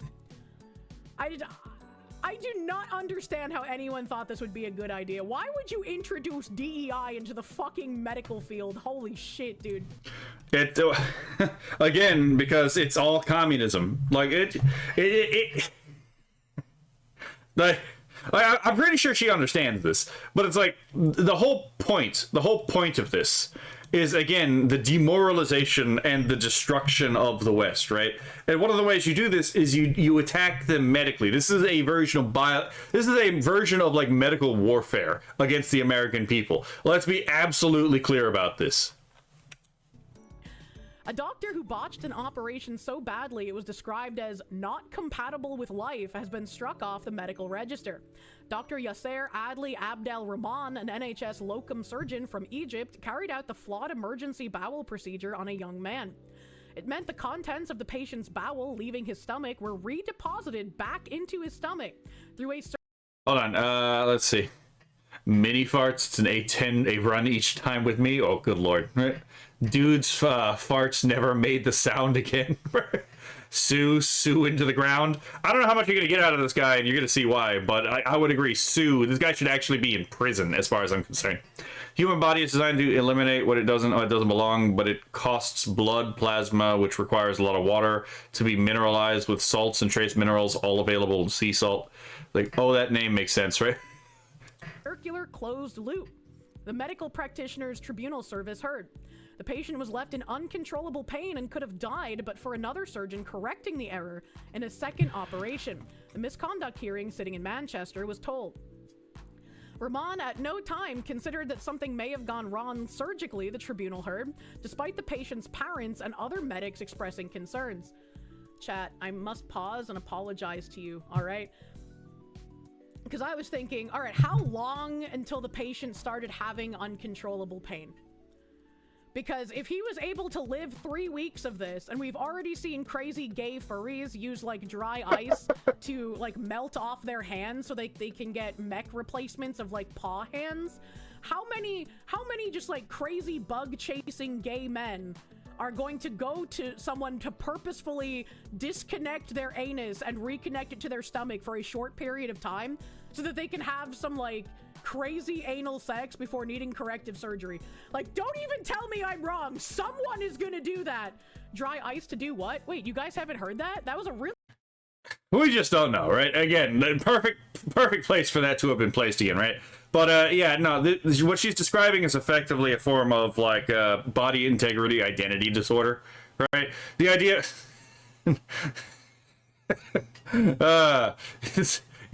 yeah, body integrity identity disorder is like, well, I don't really like how this part of my body actually is, so I'm going to destroy it so that I can get it either like, so I'm not associated with it in any way, and possibly get it replaced with for something better, right? I've seen more extreme examples of body integrity identity disorder, but there was a reason why a lot of people compared, for example, again, gender dysphoria with body integrity identity disorder, because they're actually quite similar in many respects. But yeah, no, what she's talking about is very closely linked to body integrity identity disorder and possibly species dysphoria, which is another madness of the human brain, apparently. Hospital, yes, okay, that makes sense, yeah. Sue everyone involved, I would agree. Let's see. The punishment should be that me or someone like me, Poverty Trap, gets to learn surgery with these guys. No shite, something may have went wrong. What the fuck was your first clue? See, Boo just proved I was right to drink ocean water. Prolific story. There was a gay furry who used dry ice to completely frostbite his hands so that the doctor's office would have to cut his hands off because he wanted to get mechanical hand paws to be a better furry. Oh my god, there's a few people that have done that. They had an amputee fetish. Yeah, it's fucking insane. That's another thing is, again, like the autogynephilia stuff, there is actually like amputee fetishism in body integrity identity disorder circles. Again, it's all free. It's all really like bizarre shit. You know, the Marquis de Sade would love some of the shit that goes on nowadays. Rahman at no time considered that something may have gone wrong surgically, the tribunal heard, despite the patient's parents and other medics expressing concerns. Well, I mean, yeah, why would he admit fault? That's like bad in his culture. You don't admit fault. You just stick to your guns. You know, you did nothing wrong. It's their fault. A former consultant general and colorectal surgeon acting as the General Medical Council's expert witness said the procedure carried out by Dr. Rahman was not known to man. I mean, like, yeah, not known to man. I mean, like, human beings used to, on occasion, you know, drill a hole in the skull of each other to relieve the pressure, then, you know, put some sheep shit into the hole. You know, whatever happens, happens. You know, the Sky Father giveth, the Sky Father take it away, right? But, you know, again, this is again, like, we used to do this kind of shit, and this is a procedure not known to man. It's like what do we even call this, right? I don't think this needs a name other than just like horrors within my comprehension, right?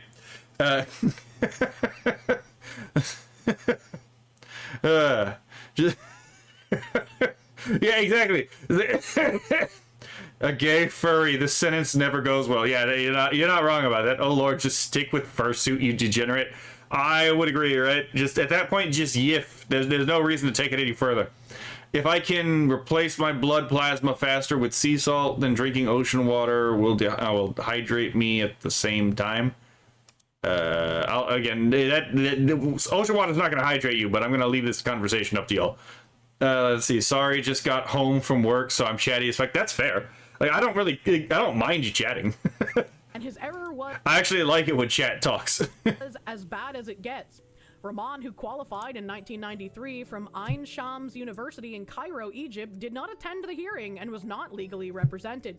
I just want to point out that it says he qualified from the Shams University.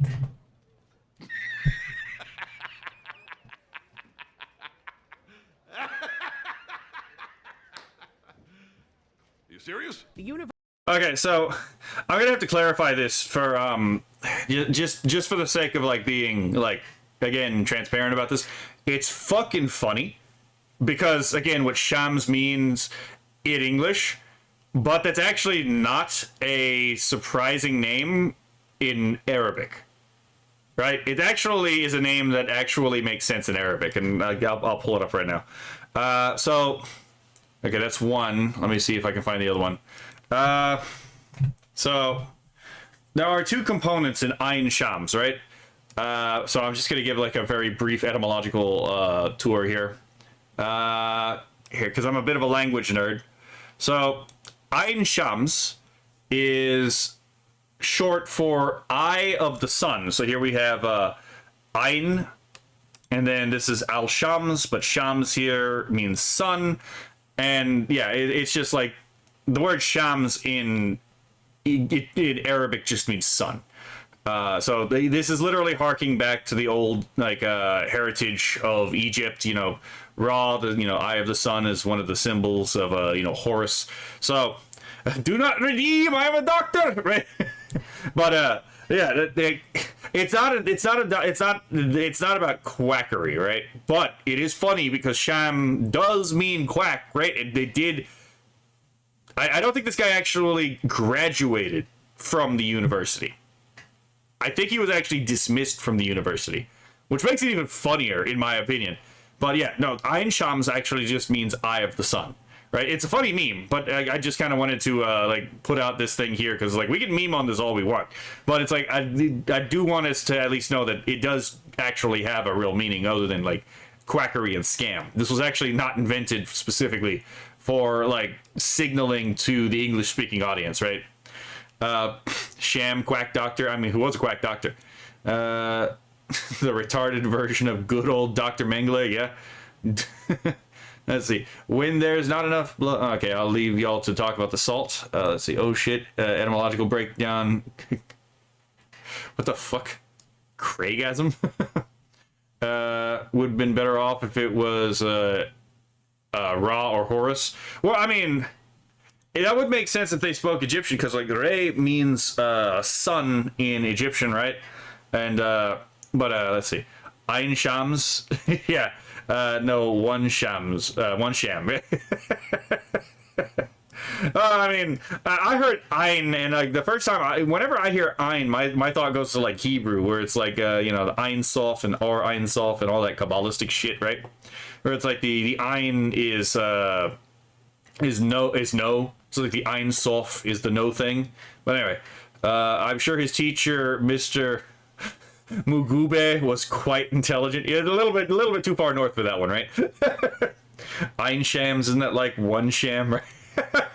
I mean, we do be counting here, right? There is at least one sham. University he went to literally named a sham, and yet he was still hired in Britain.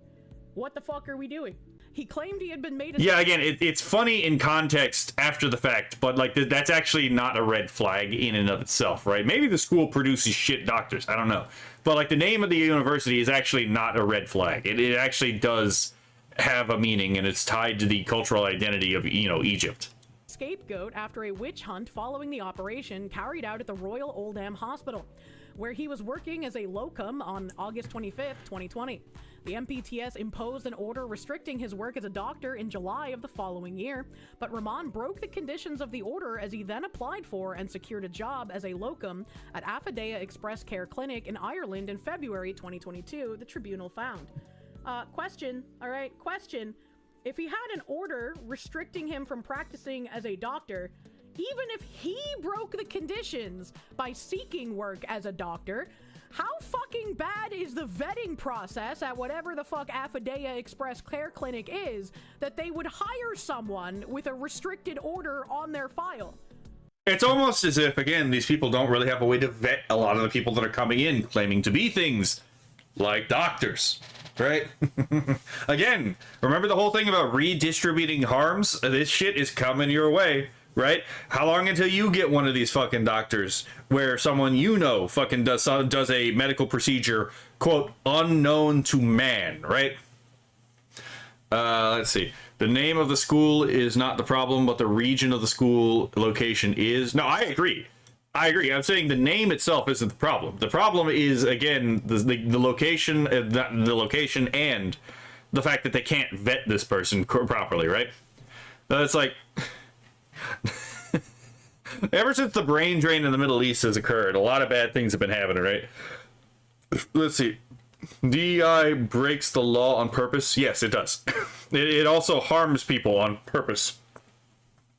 And then it calls that harm good, because it's part of the historical process required for them to reach their communist desires. Let's see.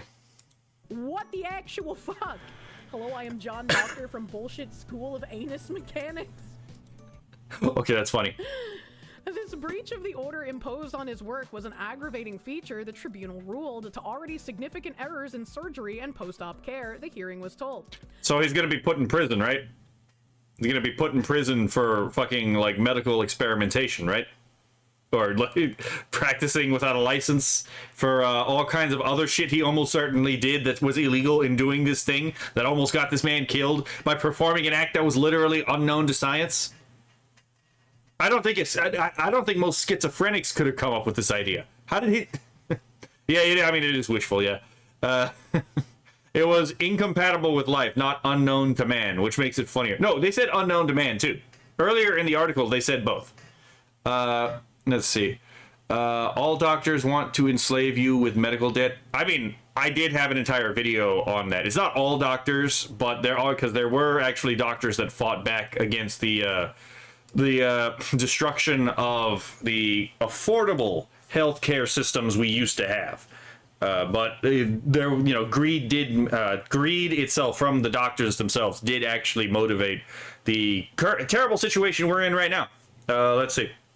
Remember this, brothers and sisters, we are gaining ground, but we are not winning. Keep pushing. Yeah, exactly, right?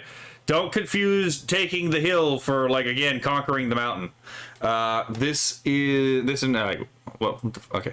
implies it will even kill microbes since it's incompatible with life. Well, I mean, to be fair, we're talking about, like, what the article said, right? Obviously, you're gonna have bacteria that are gonna survive it, right? But we're talking about, like, when we're saying it's incompatible with life, we're talking about incompatible with human life. The tribunal concluded in a ruling last month that Ramon's misconduct was fundamentally incompatible with continued registration and erased him from the medical register, allowing him to work as a doctor. I mean, that's great that he got his license pulled, but is he gonna have any actual repercussions? Or they're just like, oh, you know, you were making Cronenberg horrors only last seen in Unit 731 by the Japanese. You're free to go, my guy. You can't be a doctor anymore, but like if he had done exactly, if he had done this to like a prisoner of war, this would be a fucking war crime, right? What the fuck are we doing here? Again, it's like, she's not wrong. This is some fucking Joseph Mengele shit, right? It's like have fun doing whatever you do normally. No jail time, no fines, no big deal. They had an unlicensed MD working on their dime. They should be legally lynched by every patient he worked on. Oh, they absolutely should be. The shit that he did should be a criminal offense. It absolutely should be. It almost certainly is. He probably broke several laws in order to do this. But the thing is again, will anyone actually fucking hold him accountable? That is the question. I know what it's going for, but I choose to believe mine because it's funnier. Okay, that's fair. That is actually fair. Let's see. To him, I'm sure he did see the person as a prisoner of war. Well, I mean, to be fair, if he came from Egypt and he is a Muslim, he sees all of our countries as Dar al-Harb, so literally the house of war. So you're not entirely wrong, right? Like, In fact, you might actually be 100% correct on this. I can't read it. It could just be he was an incompetent fucking doctor, but it also could have been entirely intentional to fuck over a gaffer, right? hopefully we'll see a follow-up where there's some kind of repercussions, but I don't hold my hope since they don't even mention anything here, man. Dude was just practicing to make a human centipede. We'll see it eventually. He was clearly just retarded. How do you attach the intestine that you cut open to the stomach? An area that's distinctly not where he cut it from? This is... And that's the thing, is like, I would not be surprised if it turned out to be intentional, because it's like, again, who in their right mind?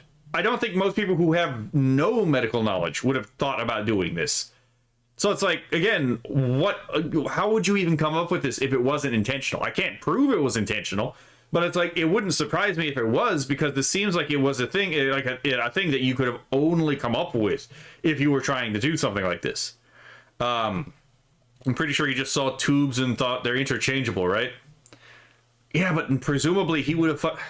But again, like I don't really think that explains it, to be perfectly honest. I could be wrong, but I don't think that really explains it. This is just a level of competence you can come to expect. Sky News said patients are refusing to be treated by non-white staff as NHS reports shocking rise in racism.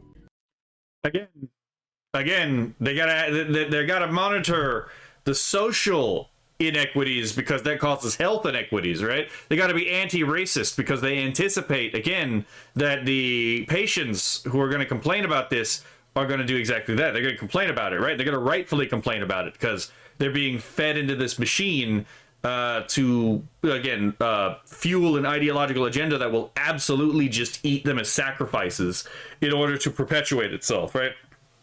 So, and to challenge this, you know, why? So you're challenging the Arab doctor, but you're not challenging the white doctor or the Korean doctor. I wonder what the thing here is, right? And yeah, that's literally why the anti-racism thing was in there, to gaslight the doctors into thinking that anyone who complains about this is actually themselves a racist, right? That's the entire point. They have the same size and mounting hardware. The Garkot ain't no snitch, just saying. He's the shade and the heat when they coming for you, right? Pretty Shouldn't the NHS be reporting a shocking rise in incompetence, which is making people not want to be treated by non-white staff? Oh, no, but again, that's why they have all that ideological gobbledygook in there, because, again, they can then just dismiss all criticism because they already know where the criticism comes from. The criticism's not worth it, so worth taking seriously, so there's no reason to follow up with any of the complaints. It literally is just that simple. Let's see.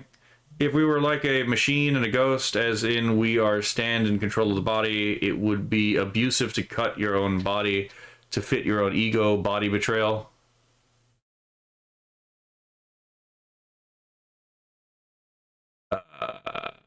I mean, if you're the body, then yes. If you're the ghost, not really. Let's see. If we were like, oh wait, I already read this. If you don't want them to put it in the wrong place, don't make them interchangeable. Okay. Toot toot. I'll zoot it. I was like, how many years have I been saying if you want to be treated by a good doctor, you want to find a Korean man or a Japanese man followed by a white man, and if you can't get any of those three, find a different fucking practice. Like, I mean, obviously there's the occasional Herman Cain and all that stuff, right? But again, like kind of an outlier, especially with this new system intentionally lowering the standards to cause harms like this, right? Let's see. The industry taught us countless times, if you only want one product in that tube, then make sure no other hose will connect. God damn it. it's just seeking the most qualified. Yeah, especially when it comes to like the Asians, because they get even more discrimination in med school than even the white dudes, which is crazy. And that's also how you know that, again, they actually had to succeed, is because they actually receive real discrimination against, you know, keeping them out of that particular practice. So if they succeed, they literally did it on merit. And Connor Tomlinson saying, after the week my wife has had, I don't blame them. Recent hires have a poor grasp of English, lack compassion, are incompetent, frequently found to have fraudulent qualifications, and are responsible for the rise in NHS medical malpractice payouts.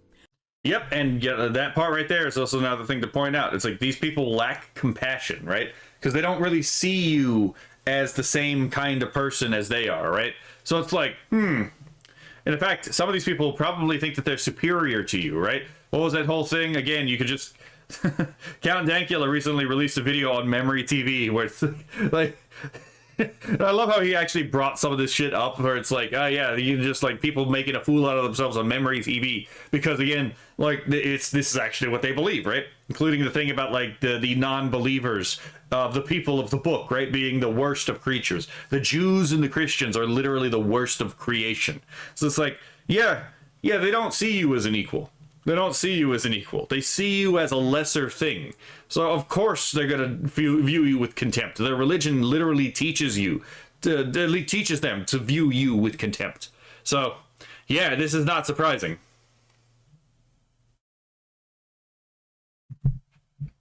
Wanting a nurse to understand your illness isn't racism. It's a basic requirement for treatment. I'd rather be racist than dead. You know, it's a wonder that so many other people don't have that opinion. It's actually crazy. Also, what the fuck is this retard? It's a free service. Not all doctors are going to be the best. You and your wife should get private if it's so important. Yep, that's the thing. The whole thing. And Kirsche's going to talk about this contradiction, so I'm not going to interrupt her on this. But, yep, as soon as I heard that, it's like, yep, the mask has come off. Fucking absolutely, this is the point, right? What the fuck? So you're telling me disgusting creatures on the left try to say we need free healthcare, and then when free healthcare turns out to be an abomination like everyone warned it would be, it turns into, it's a free service, what do you expect? Get private care if you want quality. Then what was the point of arguing for it in the first place if you knew it was gonna be fucking awful? The point was equity, to drag everyone down to the same level. That's the entire point, right? Because again, as we saw, medical inequity, according to the American Medical Association, and not just to them, but according to people who taught them this, medical inequity, so unequal outcomes in medicine, are the result of social inequities, i.e. socioeconomic factors. So the way that you can hurt the bourgeoisie, since you can't outright kill them, is you can just bring them down and destroy their medical service as well, right? That's how you equalize them.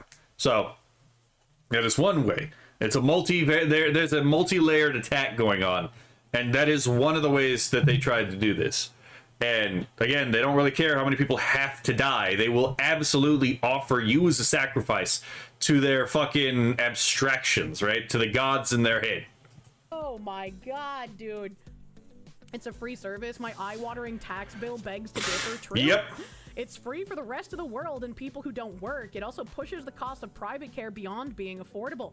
The result is needless deaths. It is reasonable to be angry about this. Yeah. And yes, that is actually, that is also the point right there. It's like, the reason why you can't afford a lot of this shit is because of the regulations that have been put in place, is because of, again, all of this bullshittery. It depends on what country you're in, is gonna differ on the reason why everything's so expensive. The reason healthcare is expensive in the United States is different than the reason it's expensive in other countries. But yeah, long story short, a lot of doctors in the United States pushed against the free market because they knew they would be able to get more money if they could actually put regulations that would put the doctors who were okay with working in a free market and were actually had a stable customer base out of business.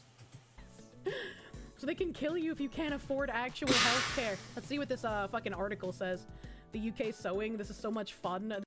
I just really hate seeing modern healthcare discussions. If everyone ate correctly, hospital visits would drop by 95%. You're actually probably right about that, to be perfectly honest. Like, a lot of health problems in the United States are, regardless of what your theories on like medicine are, like they are very demonstrably caused by bad behavior, right?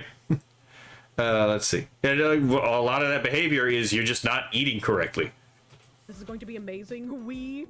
The UK reaping. Why is this happening? Surely someone should have warned us this was a bad idea. Patients refusing to be treated by non-white staff as NHS reports shocking rise in racism. Again, the doctors have to be anti-racist, and they have to, again, center marginalized communities and minoritized doctors or physicians. Why do you think that they did this? Because if you criticize the incompetent people that they're bringing in, they can just label you as racist. They can just label you as an istaphobe, right? And then they can justify it to themselves and then justify on a report why they told you to go fuck yourself, right?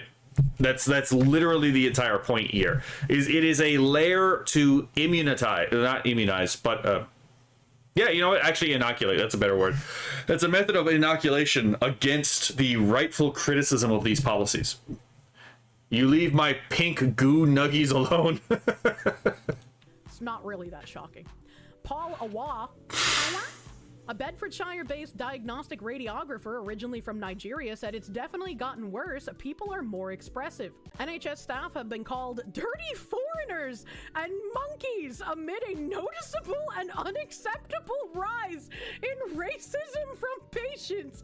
A survey is found. Look, man, all I'm saying is most people, when they're in the hospital, they're already not in the best mood, right? So your ability to actually, one, deal with the stress of dealing with the patient. A lot of doctors don't have very good patient, interaction skills. Speaking from experience with family, right? But just learning how to actually deal with this. Nigeria is the biggest red flag in a doctor. It is a huge red flag. What's today's theme? The West is destroying its medical industry. It's destroying its medical industry by trying to make everything equitable, and there's a lot of underlying assumptions with health and social equity.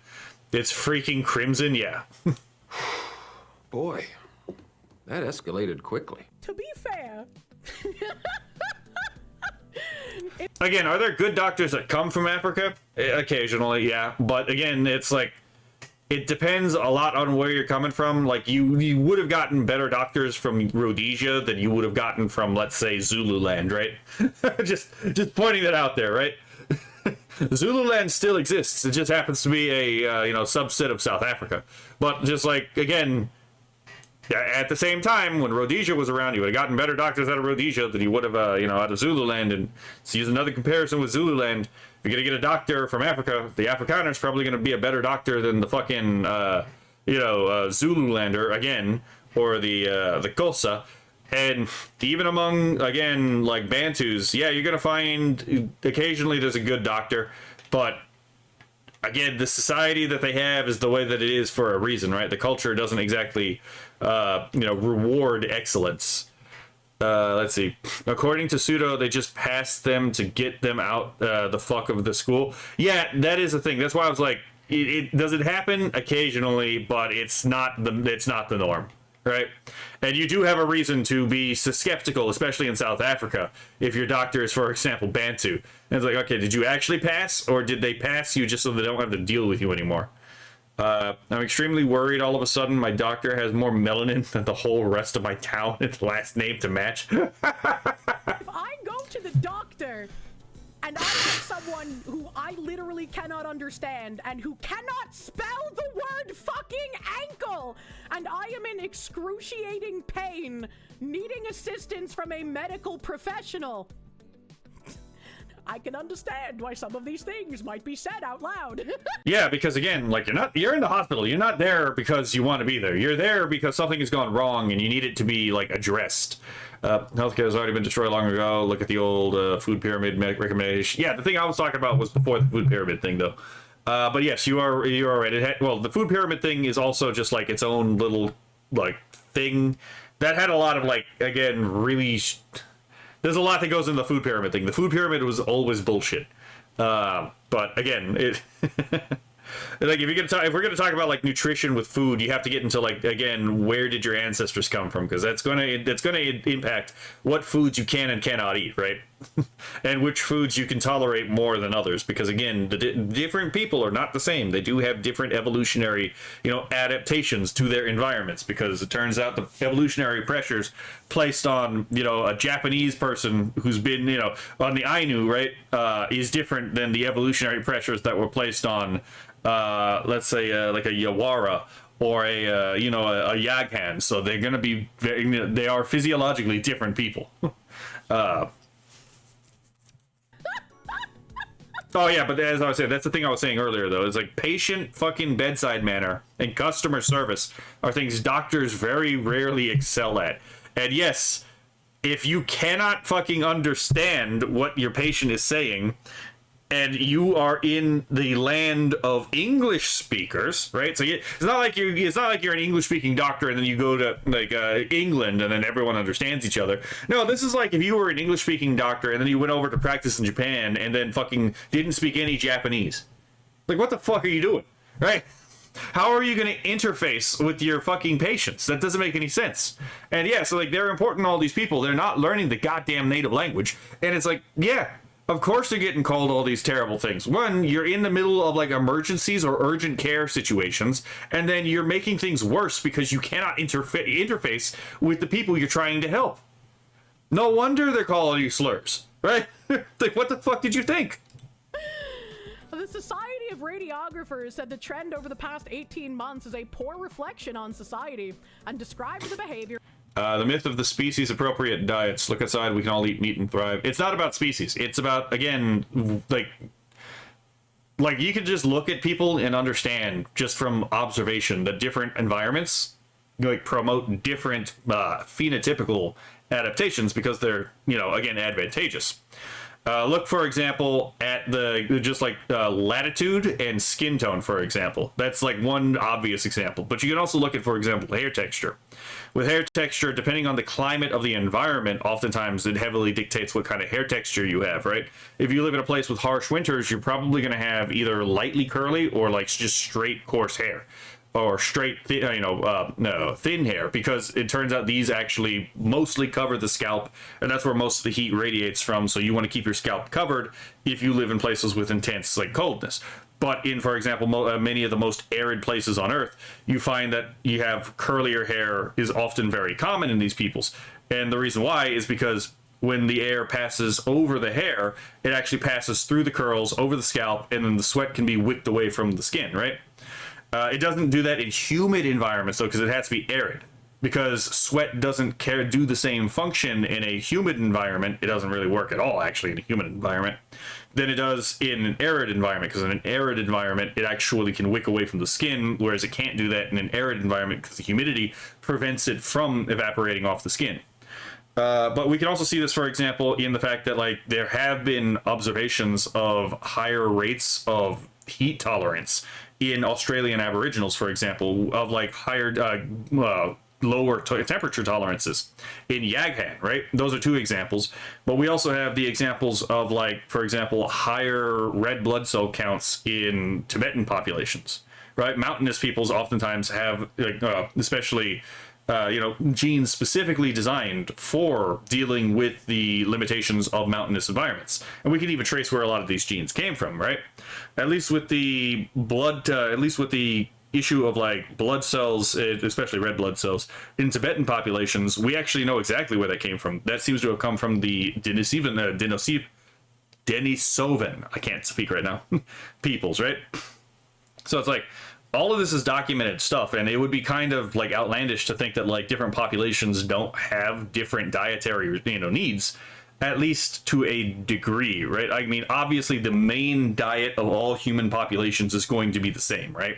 You're going to need meat, you're going to need vegetables, you're going to need things that you would actually find hunting and foraging out in the wild, right?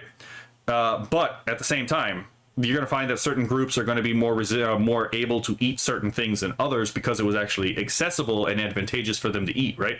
There's a reason that, like, lactose tolerance is very low in many countries in Asia and Africa, but it wasn't necessarily low, and it wasn't low very often in European countries, right? So, like, there are actual reasons for this. So the dietary stuff isn't just as simple as like, there's a single diet for everyone. It is something that has to be probably tailored from person to person based off of their genetic predispositions. And, just eating well isn't just the whole thing. You also have to, if you eat well, you also have to get up and expend the energy too, right? So living you have to both eat well and have to have the appropriate lifestyle to actually make use of that energy as nature had intended, right?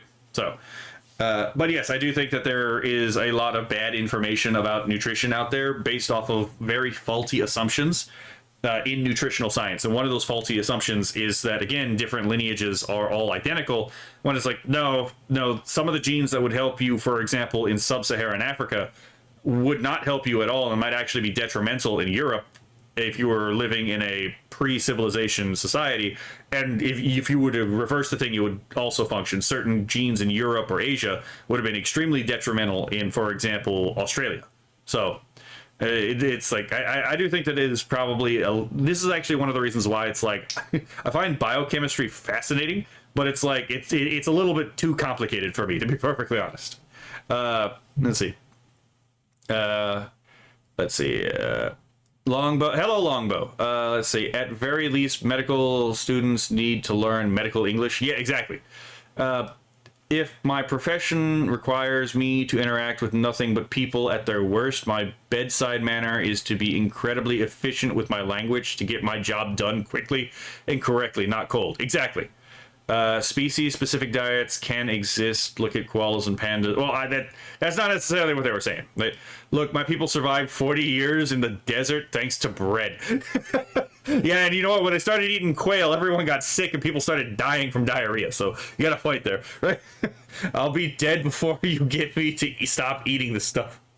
Like, I would trust a literal Nazi to operate on me than any of those Asian, quote-unquote, or African. Well, I mean, to be fair, the quotation marks on Asian indicate that it's probably Pakistani we're talking about. Like, dietary science is interesting. It's just so outside my wheelhouse. I'm like, I can't really comment on any of this stuff. Right? Hello, Jayla. Mew Mew. As unconscionable. You know what's unconscionable? The fact that we have so many foreign workers in our medical fields that this is even a problem to begin with. Yep. Why aren't native-born Britons being more trained to go into the medical profession? Because they're being discriminated against to promote these people. When will we get Cat Girl, Alien, and Cosmic? You know what? I can probably whip that up in like a couple minutes. I can probably actually do that basically between now and next stream. Yeah, I can actually probably just do that, actually. It turns out we can just do things moment, right? Why are we importing so many people? I say we, even though I don't live in the UK, because it's happening in the US as well. Some have even been refused to be treated by non-white staff, a poll of its members revealed. Those people are brave as fuck. Like, I would be absolutely, like, terrified if I went into, like, a place and I didn't have a doctor and I was just like, yeah, you know, I got some excruciating pain in, like, the left side of my stomach area. Like, I can't breathe very well, you know, like, I'm doubled over in pain. By the way, I don't want to see a non-white doctor. Like, I would just feel like they would give me the most incompetent person out of, like, their own misguided principle at that point. Yeah, like the principle of anti-racism, right? I'm pretty sure that she's actually completely correct about this. Right? They'd be like, I'm gonna teach this horrific person a lesson. How dare they? How dare they say that? Okay, herbivores are just letting germs ferment the plants, either in the large colons or the rumen stomachs, or worst of all, eating it again after it passes. Yeah, like rabbits, for example. Let's see. Bro, literally Nazi doctors, while a little primitive, were world leaders. I'd absolutely take one of them over someone who floated over on an empty water bottle. Oh my goodness. I think we could just have a native doctor, right? I think we could just have like an American Protestant or Catholic doctor, right? That, or even an atheist doctor, but as long as he's American and he's patriotic, right? I don't think that's too much to ask. Should look up the rates of malpractice and doctors being struck off the NHS. The correlations with country of origin are quite enlightening. It's also quite predictable, and it's also one of those things where it's like you point it out and you're automatically the bad guy because you pointed out the true statement that makes everyone look bad, right? I bet I don't even need to guess. It's not all foreign medical peeps. The good foreign med peeps need to be calling out the bad ones. You would think so. Walk in and... They're disincentivized from doing so, right? Just because, again, even if they want to, if they did... they would absolutely get fucked over, right? If my government ever sees my chats, I'm fucked. See, this is why I moderate what I say. Right. The doctor just looks at you and... I'm already on a watch list. I was in the military, right? So I'm already on a watch list because of, again, Obama, but, you know. Says, Kuban Ku Solo Dasun Wookie... What? Is this like fucking Star Wars? Phoenix DS, thank you. Color me surprised the UK has caught up to Canada for its incompetent healthcare. It's wild hearing stories out of like non-American countries. Like, yeah, we might have to give up our firstborn child to afford care sometimes, but at least we get the care.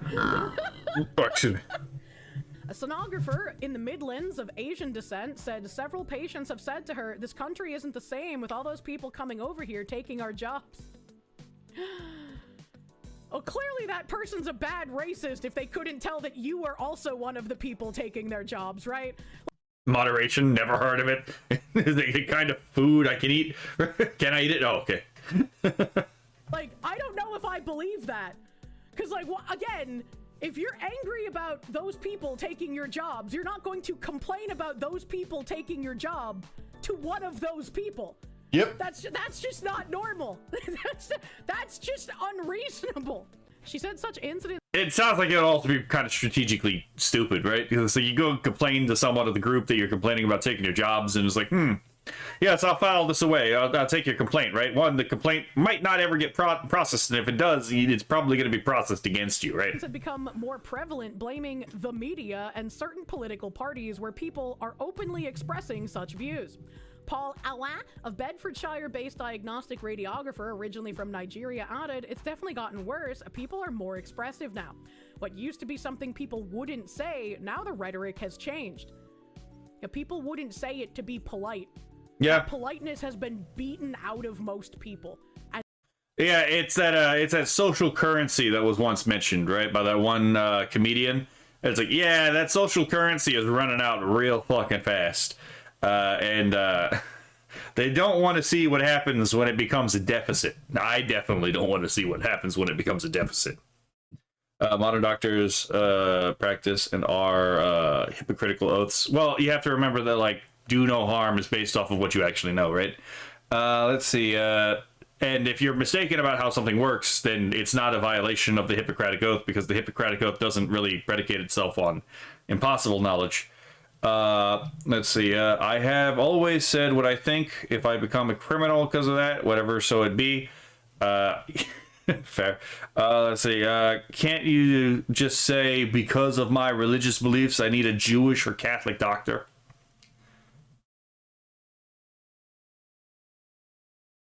He might be onto something. Kura might actually be onto a strat. Hold on. I'll have to think about this. They no longer care about politeness because look at where politeness has gotten them. This is exactly why. Yeah, again, it's like that thing that literally that Skybrows, song with a million Amelias, right? It's like living in polite supremacy, right? Yeah, that didn't exactly do anyone well. Like when the Shiloh Hendrix thing first happened, I was like, well, I understand that maybe you shouldn't call a child a slur, but also that's just kind of where we're at right now. Like back when that first happened. People no longer have incentive to be polite because nobody is polite to them. Yep. There is no more like high trust. There's no more respect. There's no more politeness. And so that politeness that you benefited from, where people wouldn't say shit when incompetency happened, well, now you're reaping what happens when that politeness goes away. Mr. Awa also claimed he had experienced patients telling him they cannot understand him, even though English is the only language he speaks. Well, that's just funny, isn't it? My brother in Christ, if English is the only language you can speak, how thick is your accent? Granted, different people have different degrees of ability to deal with an accent, right? It's like I have very little difficulty dealing with a number of different accents. But at the same time, I know people who are just as smart, who have the same intellectual capacity as I do, but like if you give them a even moderate accent and suddenly they have a difficult time understanding what the hell is being said, right? It's like I'll give you an example, right? Just using not even just like an accent. I'm going to use something a little bit more difficult for a lot of people. Boomhauer from King of the Hill, right? I have met an impressive number of people who have no fucking idea of anything of what Boomhauer actually said on King of the Hill. Anytime I get to sit down and watch King of the Hill, whenever Boomhauer comes up, like I have no problem understanding him, right? I can usually pretty well translate what Boomhauer said. I don't think I've ever had a situation where I just didn't understand anything Boomhauer said, right? Because it's actually not that fucking hard for me. And I don't know what it is, but it's like it's not hard for me, but it's hard for a lot of people apparently. And yeah, if you have a thick accent, right? I can actually see that like maybe there's a larger subset of the population that just might not be able to understand you, right? Just because like I've literally seen like back when I was in the military, like I went to eat with some of my battle buddies, and we went to this Chinese restaurant, and like I sat down, and the waitress was trying to take her order, and I thought everyone was already ordering, so I was still looking at the menu, and then I finally was like, okay, I know what I'm gonna get. So I turned to the waitress and I make my order, and because it didn't look like anyone else was making the order, and then I start talking to the waitress because like she just starts up a conversation. Everyone looks at me like I'm fucking lost my mind, and they're like, you can understand what she's saying? I'm like, I mean, she's got a heavy Cantonese accent, but she's speaking English, right? So then I had to be an English to English translator, even though she was speaking English. It's just she had a very heavy accent. And so it's like, again, not everyone can deal with it the same way. I know, like, you put someone in, like, the classic example of, like, Hot Fuzz, right? Like, oh, Edge has an edge, right? It's just like, I understand the first guy. I kind of understand the second guy. You get to the last guy, and I'm like, I have a fucking clue what you say. If you tell me what he says, and then I can play it back, and I can hear what he said, it's, okay, I can see how everything maps out now. Not a fucking clue what they said. That's literally part of what makes that joke funny for me, to be perfectly honest. Oh my god. So, yeah, maybe it's entirely possible. He's just got a really thick accent, like the fucking guy from Hot Fuzz, right? It's like the guy with the fucking huge armory of guns, right? Let's see. Mouse to be true. Enunciation enough, exactly. To be fair, though, I can understand Polish accents, but I sometimes lose Runia speaking. The only reason I have a hard time sometimes with Runia is because of, like, her mic. That's literally it. What do you mean Boomhauer is perfectly clear? Always has been. That's my point. That's my point. I've never had a difficult time understanding Boomhauer. Right? Boom Harkley. Other incidents raised in the SOR survey include, some patients always complain about the color of skin of people attending them, said one worker. One radiographer spoke of patients describing healthcare staff as dirty foreigners. Another said, I have witnessed a colleague being called a monkey by a patient. A white man allegedly refused to let a sonographer scan his pregnant wife, telling the staff, I don't want anyone from ethnic backgrounds touching my woman. Based man protecting his woman, holy shit. With the story we just read from Connor Tomlinson, any man with scruples in his brain would say the exact same thing. Like, what are we doing? Another patient refused to let a black radiographer perform their chest x-ray as black people frighten me. This person's unironically just turning their own rhetoric back on them. They've been saying that we need spaces away from white people. We need to have white free spaces.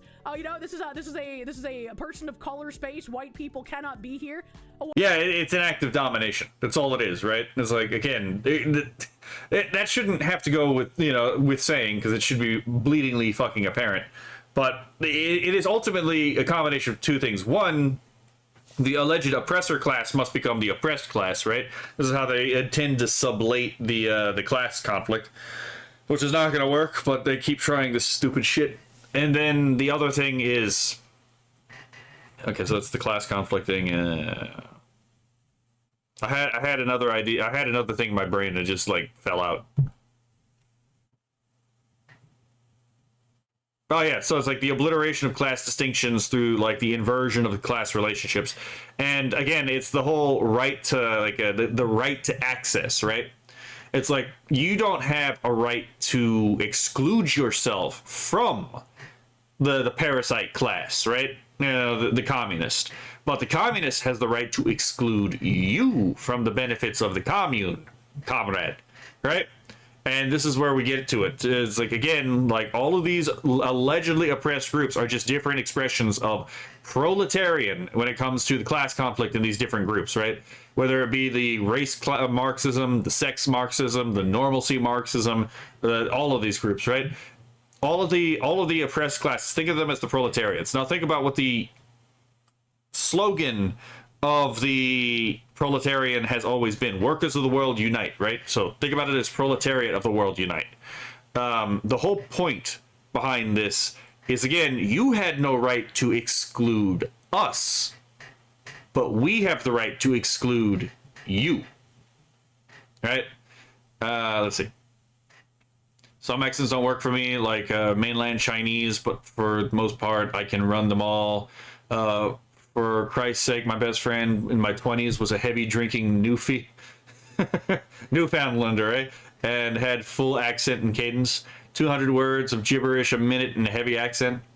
One of the funniest experiences with language, let's see, was at a Mexican restaurant. My stepdad does not speak Spanish, but because of how he looks, they always try to speak to him in Spanish, and I lose my shit when he says, "What the fuck are you saying?" Like, wait, you mean when Boomhauer talks, it isn't just random made up sounds? No, it's actually, he's saying real things. You can actually, like, he is actually saying real comprehensible sentences. Live by the soy, lose by the soy, yeah. I don't want the benefits. I just want to not be a vehicle repair away from insolvency at all times. That's a good point. White people are terrifying. This guy was just like, yeah, black people frighten me, bro. You said that's, you know, like a lived experience that can't be questioned, so I'm frightened. The woke do not know how to react to it, man. It's great. The findings come after the latest NHS staff survey showed the percentage of staff who had experienced some discrimination over the past 12 months is at a 5-year high. If the discrimination is like backed by the statistics of those getting basically revoked licenses and the amount of patients lodging complaints about poor service, which is worse? People going into healthcare to address a problem, having incredibly poor service, not being able to understand their doctors, and then doctors actually getting their licenses cut for malpractice, or the discrimination that results from that pattern of behavior. I would say it's probably worse to have your intestine disconnected from your anus and reconnected to your stomach, rather than maybe being called a mean word. Remaking segregation by first principles. Well, you have to remember, again, a lot of these people believe that you are a spirit, not your body. So violence against the mind, right, is, you know, actually worse than violence against the body. So this is not every one of them, right? But there is a large contingent of people who do think this way. That's like a decade ago when they were doing the whole like we need spaces free of white people. I was like, isn't this just segregation? Again, you missed the whole thing, right? They are the enlightened proletariat, right? They have all right in their worldview to what you have, but you have no right as the bourgeoisie to what they have, right? Because you have to be made into the have-not so that they can be the haves. And now that the proletariat and the bourgeoisie have inverted their roles in society, we can move through the process of class struggle until we finally sublate the two, i.e. abrogate, i.e., at the same time transcend and abolish, right? So we move past class and while at the same time abolishing class, and that's the goal. It is literally alchemy, but in a social setting, and or in a sociological sphere. And again, that's the whole point. It's always been about this. You have no right to exclude us. We have the right to exclude you. That's what they've been doing. This does actually make sense from their perspective. And if you understand how they think, it actually makes sense even from your perspective, because you understand what's actually going on, but understanding what's actually going on shows how evil these people actually are. Let's see. I am where I am because of the benefits of communism. We all are. All of us dealing with a lot of hardships that we shouldn't have had to deal with because communists came in and fucking destroyed a lot of this shit. And then all of the I just want a grills let it happen. They just asking for segregation again? What's happening? I thought that was bad. I thought segregation bad. What's happening? Published in March, it found that 9.26% of workers had personally experienced discrimination in 2025. Thomas Simons, Chief Human Resources and Organizational Development Officer at NHS England, said, "Racist abuse towards NHS staff is completely unacceptable and has no place in our health service. Our new national staff standards are clear that NHS organizations must take meaningful action to prevent and respond to racism, support affected staff, and ensure there are clear consequences for patients who racially abuse or discriminate against NHS staff." Hey, remember when they talked about anti-racism in the American Medical Association documents we just read? Yeah. Because they are absolutely going to enforce their morality on you, and if, again, you refuse, well, there will be consequences. What are those consequences? Maybe having the police called on you, as in the case of the United Kingdom, which is almost certainly going to be one of those things that happen. Maybe they stop working on you, right? Maybe, all right, you've lost our service, now you can go somewhere else. Oh, by the way, we might actually call the place that comes up after you. That way you can't get medical service there either, right? So I would be really fucking concerned about the implications here. Let's see. Hello, Ham the Third. Do you want to be doctored, sir? Let me get my satchel, right? Learning how to understand Boomhauer's words is harder than understanding class conscience. The only thing stopping me from being an accelerationist is my mom is still alive and I don't want her to suffer the fallout. Yeah, I can see that. Including the option to refuse care in non-emergency situations. I forgot that. Oh my fucking god, I actually straight up forgot that was in there. But I haven't seen this video in like a fucking week. And I legitimately forgot that was there. Okay. Pre-watched, but I legit got surprised by that one. So, yeah, apparently even the fucking article understands. Even they're just flat out admitting it, right? Oh, my God. We've read articles on stream that are just like... also, the doctor gets to decide in many respects whether or not the condition is an emergency, right? So, again, it's like, oh, you have terminal cancer, but you don't have to be treated right now, right? Again, it's like, this is a lot of power to give to someone, again, very... who is operating under communistic, logic, who also LARPs as a doctor. She's Silent Generation, one of the good ones. I mean, there were a lot of good people in the Silent Generation that just didn't know what was going on. Like, there's a difference between you didn't know what was going on and you just didn't care. My problem is not with the you didn't know what was going on. My problem was with the they didn't care. Actually, it's very important for a doctor to have the same exact skin color as their patient. Black patients actually feel more comfortable when they're attended to by a black doctor, and this is why we need more black doctors in healthcare. So why is that okay, but it's not okay for a white person to ask to be seen by a white doctor? I mean, I've already explained this, but I'll give one more thing about this. I'm not going to repeat myself from what I said earlier because it still applies, but it also happens to be that you don't exist as an individual. According to the logic of the collectivist, the individual is an epiphenomenon of the collective. The collective is actually the thing that is primary and real, and it is the individual, which is an extension of the collective. It is basically Platonism in sociology. I'm not a Platonist, so I don't believe in this. It is a complete inversion of the reality, which is that, again, the collective is composed of individuals, and you can pretty easily demonstrate this. We have the concept of an endling for a reason. An endling is the last of a species, or the last of a lineage, right? We've had many examples of endlings of like species that have gone extinct, right? It does turn out that when the collective disappears, the individual entity still exists.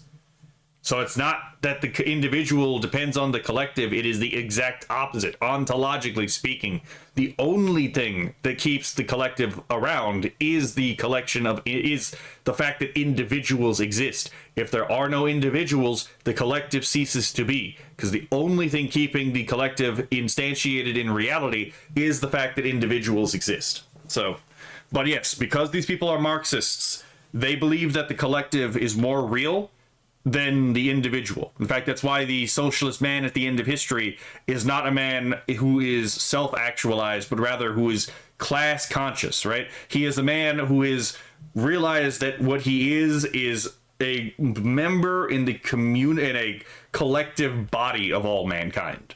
But, you know, I digress, right? Let's see. Resistance is futile. You will be assimilated. Well, I mean, the option is also fight until we die. That's another thing that is available. We are obligated to win, and barring that, we can also still die on our feet. What bullshit did these communists smoke? I both want some and never want to even see it. The drone. Well, Marx was a very interesting person. He didn't come up with a lot of this stuff. A lot of his is just the inversion of his teacher's worldview, which is Hegel. He stole a lot from Hegel. All he did was he inverted the metaphysic from absolute idealism to dialectical materialism, which is basically just circular reasoning.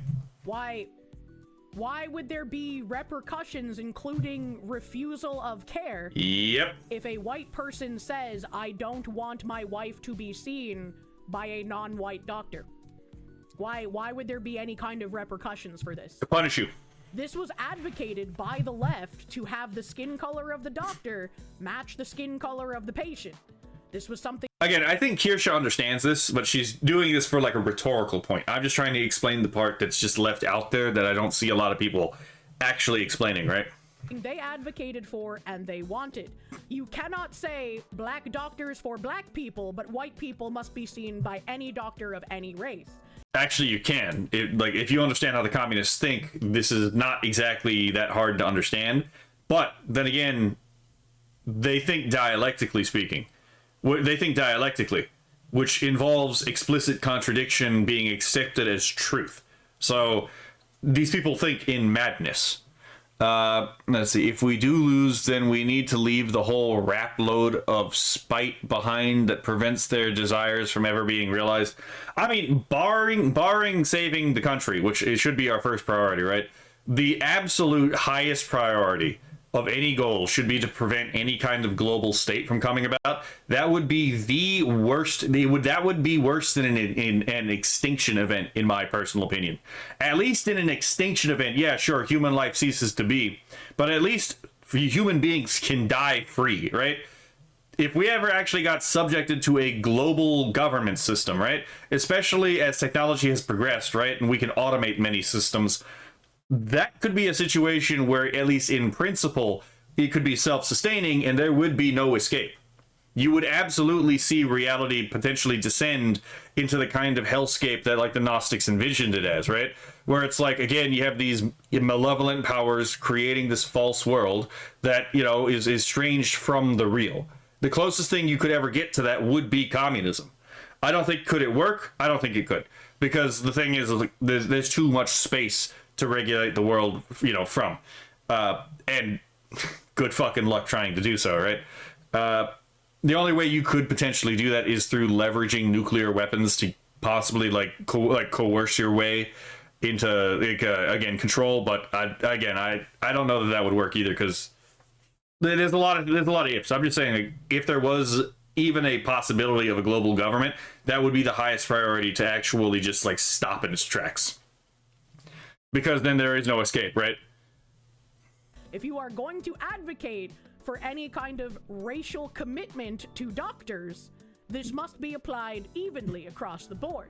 We know why it's not, but you should try to hold... Again, like, right there, she's like, we know why it's not. She doesn't say it, but it's implied, and a lot of people know why it is. I'm just trying to, again, say the quiet part out loud. ...them to their standards regardless. That is the only way that you can make any kind of dent in this nonsense. I will agree with you on this, Boo Huckley. After all this is over, redo all the health sciences, honest testing and such. It's not just the health sciences. It needs to be physics. It needs to be a lot of biological studies. It needs to be sociology, linguistics. There's a lot of things that need to be actually like done in a more objective lens, right? There's a lot of money going in to ensure that certain outcomes come out a particular way. But we can get on that at a later point. Again, ape communication research is one example, right? Where it's like, again, the answer was fucking obvious. It was right in front of everyone's faces. And yet it took someone completely out of the system being like, hey, wait, like, does anyone actually sat down and looked at the data and actually looked at it from a critical perspective? Like, from the perspective of someone who might be doubting the science, and the whole thing just like collapsed on itself. Let's see. The global Fourth Reich. Yep. Let's see. There's enough of us that would say you aren't holding me hostage. Let the species die. Launch. Yeah. Eliminate the arts in colleges. Period. Yeah. I mean, to be fair, there's no reason to go to college for art. You can absolutely learn art through like being self-taught, right? In fact, you go to art school, and the whole thing with art is get good, right? They can't make you get good. They like what the fuck are they gonna do, right? They can't make you. It's literally one of those things you just have to put the work in. Psychology needs to go back to treatment instead of affirming. Yes, it does. Last stretch of the Kirsche section, right? And it may seem weird that I'm including this, but it's going to make sense as we go through why I'm including this in the conversation about health. CF sends letter to sex offender asking for help in fostering victim's child. What? The Massachusetts Child Services, not very good. I would know. Family members were alarmed after the Department of Children and Families apparently sent a Salem man a letter asking if he would consider becoming a foster parent for the child of a person he was convicted of sexually abusing 6 years ago. Michael Carr, 39, of Salem, was convicted in 2020 in Salem Superior Court for 1 count of indecent assault and battery on a child under 14. He was also convicted of 3 counts of posing as a child in a state... convicted of 3 counts of posing a child in a state of nudity or sexual conduct, and then 2 counts of dissemination of obscene material to a minor for coercing the then 14-year-old girl into sending him nude photos and explicit videos of herself. Salem News reported on the case at the time. Carr served 5 years in prison after pleading guilty to the crimes and was required to register as a level 3 sex offender. Have you seen real life, have you seen long-term vegans, real life zombies? Well, I mean, vegans are retarded, right? Vegans are just like absolutely not living in accordance with like human nature. So it's like, yeah, of course they look like zombies, right? Only 5. Oh no, this shit gets worse, right? This is completely fucking ridiculous. But like, if you think that's a bad one, yeah, sometimes these people don't even get 5. Let's see, what the fuck? Yeah, exactly. Copy of a letter dated July 21st provided to the Salem News. A DCF social worker contacted Carr, explaining that he was identified as a relative or someone important to the family. Yeah, I mean, I guess your rapist is important. What the fuck? And asked if he would be able to provide foster care or assist in the placement of his victim's 2-year-old daughter. The letter contains no mention of Carr's criminal record, and DCF did not respond to requests for comment for this story. The family said they learned about Carr receiving the letter after he contacted the children's grandmother, expressing confusion as to why he had received the DCF letter. Can we just take a moment? The chomo, the child molester, reached out because he was confused why he was considered for the position of foster parent. Let's let that sink in. Let that sink in. Let that sink in.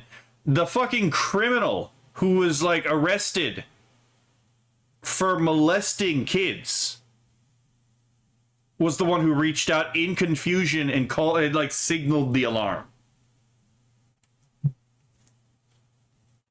Yeah, it's like, look, man, what he did was fucking ridiculous, and like he should absolutely have gotten way worse than that. But you know what? I'm glad he reached out to the fucking. I'm glad he raised the alarm on this. Like, hey, I should not be getting this. Just like PDF heard itself in confusion. I don't know if it heard itself in confusion. At this point, it's like, I don't know what to make of this. To be perfectly honest, I've seen a meme recently on X. You can see you see this shit in wood chipper kun, right? It's like the pedophile was all like, even for me, man, that's fucked up.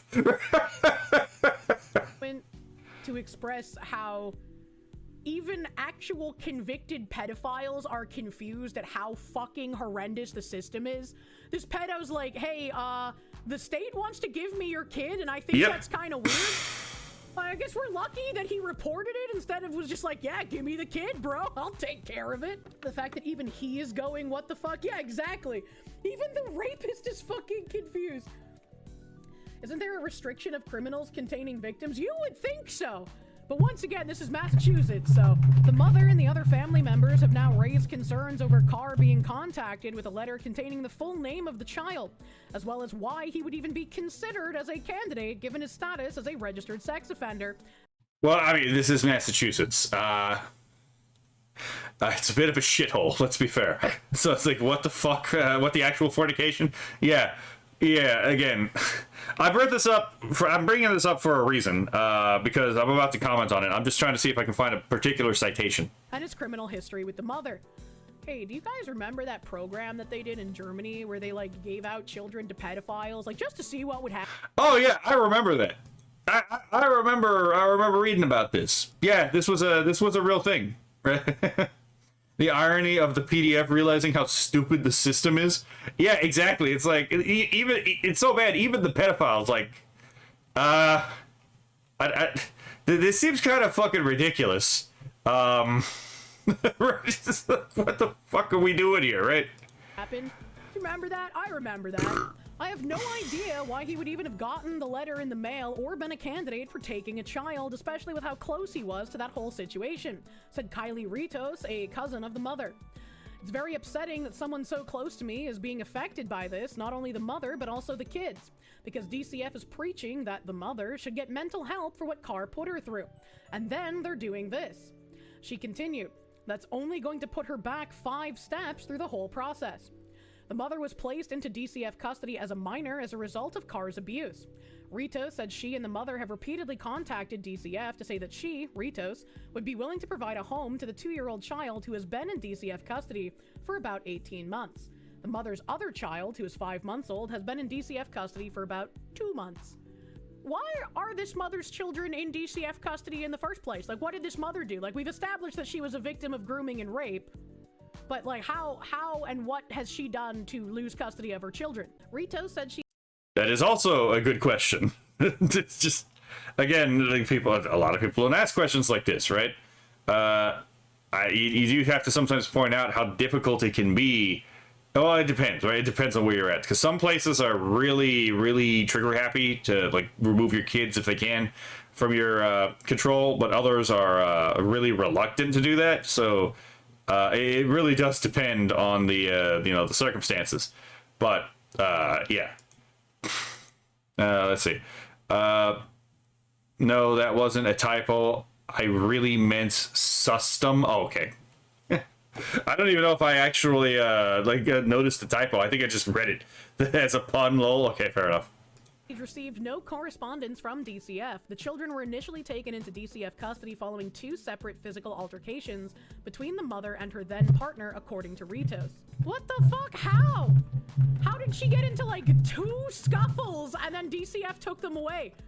Like, I was basically ringside seats to constant fights. Yep. And I had the cops come to the house almost like bi-weekly, right? That's like twice a week, right?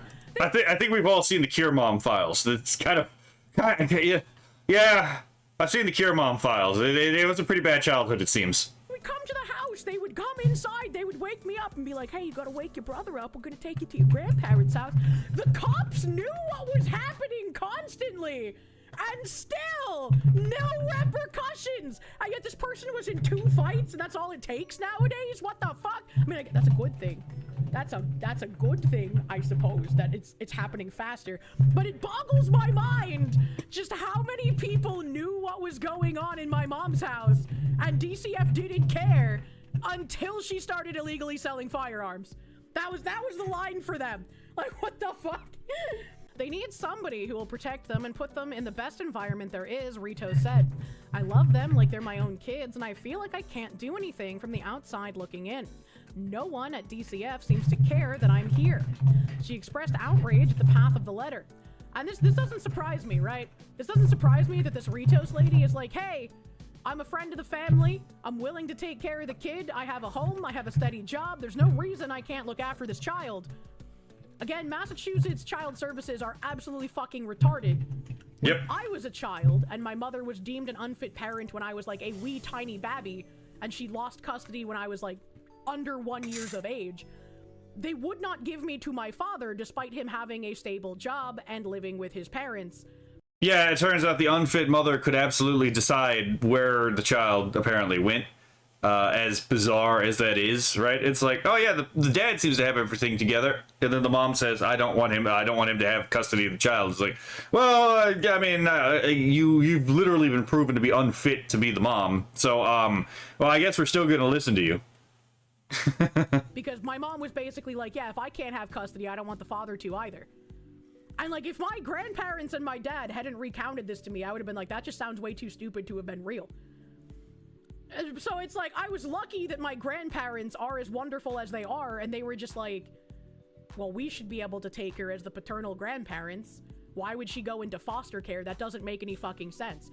I can't speak for other states, but Massachusetts child services are absolutely fucking retarded, have always been, and I don't think there's a single person working for child services in Massachusetts that gives a single fuck about any of the kids in the system. Is foster home Kirsche the darkest timeline? I guess it depends on your definition of darkest timeline. Because, like, if I never had my dad's side of the family and I only had my mom's influence, I'd probably be some, like, crazy coked out prostitute married to, like, a gangbanger at this point. And if I only had, like, my dad's family, I would have been educated in deep blue liberal indoctrination camps that only by the grace of having my mother's shitty upbringing I was able to escape. So I would probably be some, like, blue-haired, metal-faced, crazy feminist, right? So, like, both of those timelines are horrendously dark. Yeah, I'd probably be doing OnlyFans, you know, like, see my hole for the price of a cheeseburger. She expressed outrage. So we're almost at the end of this, which is where I'll be able to talk about the thing that I was bringing this up for. But, you know, I'll bring it up right now, actually. So the reason I've included this section in this part of this recording, right, is actually quite simple. Because there has been a trend of medicalizing character defects, right? So we're not talking about, like, necessarily just straight up biochemical and, like, neurochemical like deficiencies, right? We're talking very specifically like decision tree, you know, medicalization, right? Like what you choose to do.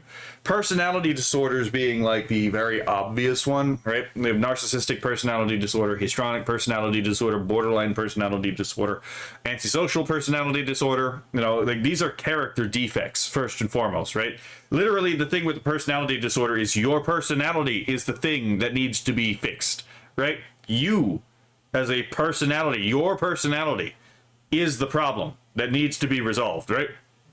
And yet, this is effectively in modern psychology, right? Medicalized. Oftentimes, these are, oftentimes what a lot of this needs is, like, again, a radical change in how a person conducts themselves, which means that they have to actually take on the effort of habit formation, of forming better habits, including things like habitual thoughts, habitual actions, and that kind of stuff, right? To form a mental heuristic of how to live their life, right? It requires them to actually use their reason to find out, to discern where it is they're acting irrationally, and then subject themselves to a rational standard based on, again, the requirements of their life, and then again what is demanded of their life and what implied there, right? So there is this issue where character problems, not just like personality disorders, but also pedophilia, which, yes, is a disorder of sexual attraction, but it is also a character disorder, right? Because, again, this guy, no one forced this guy to go out there and, rape this girl, right? No one forced them to do this. They went out there and did this all themselves, right? So this is a defect of the character of the person that we're dealing with. And yeah, this has been effectively medicalized.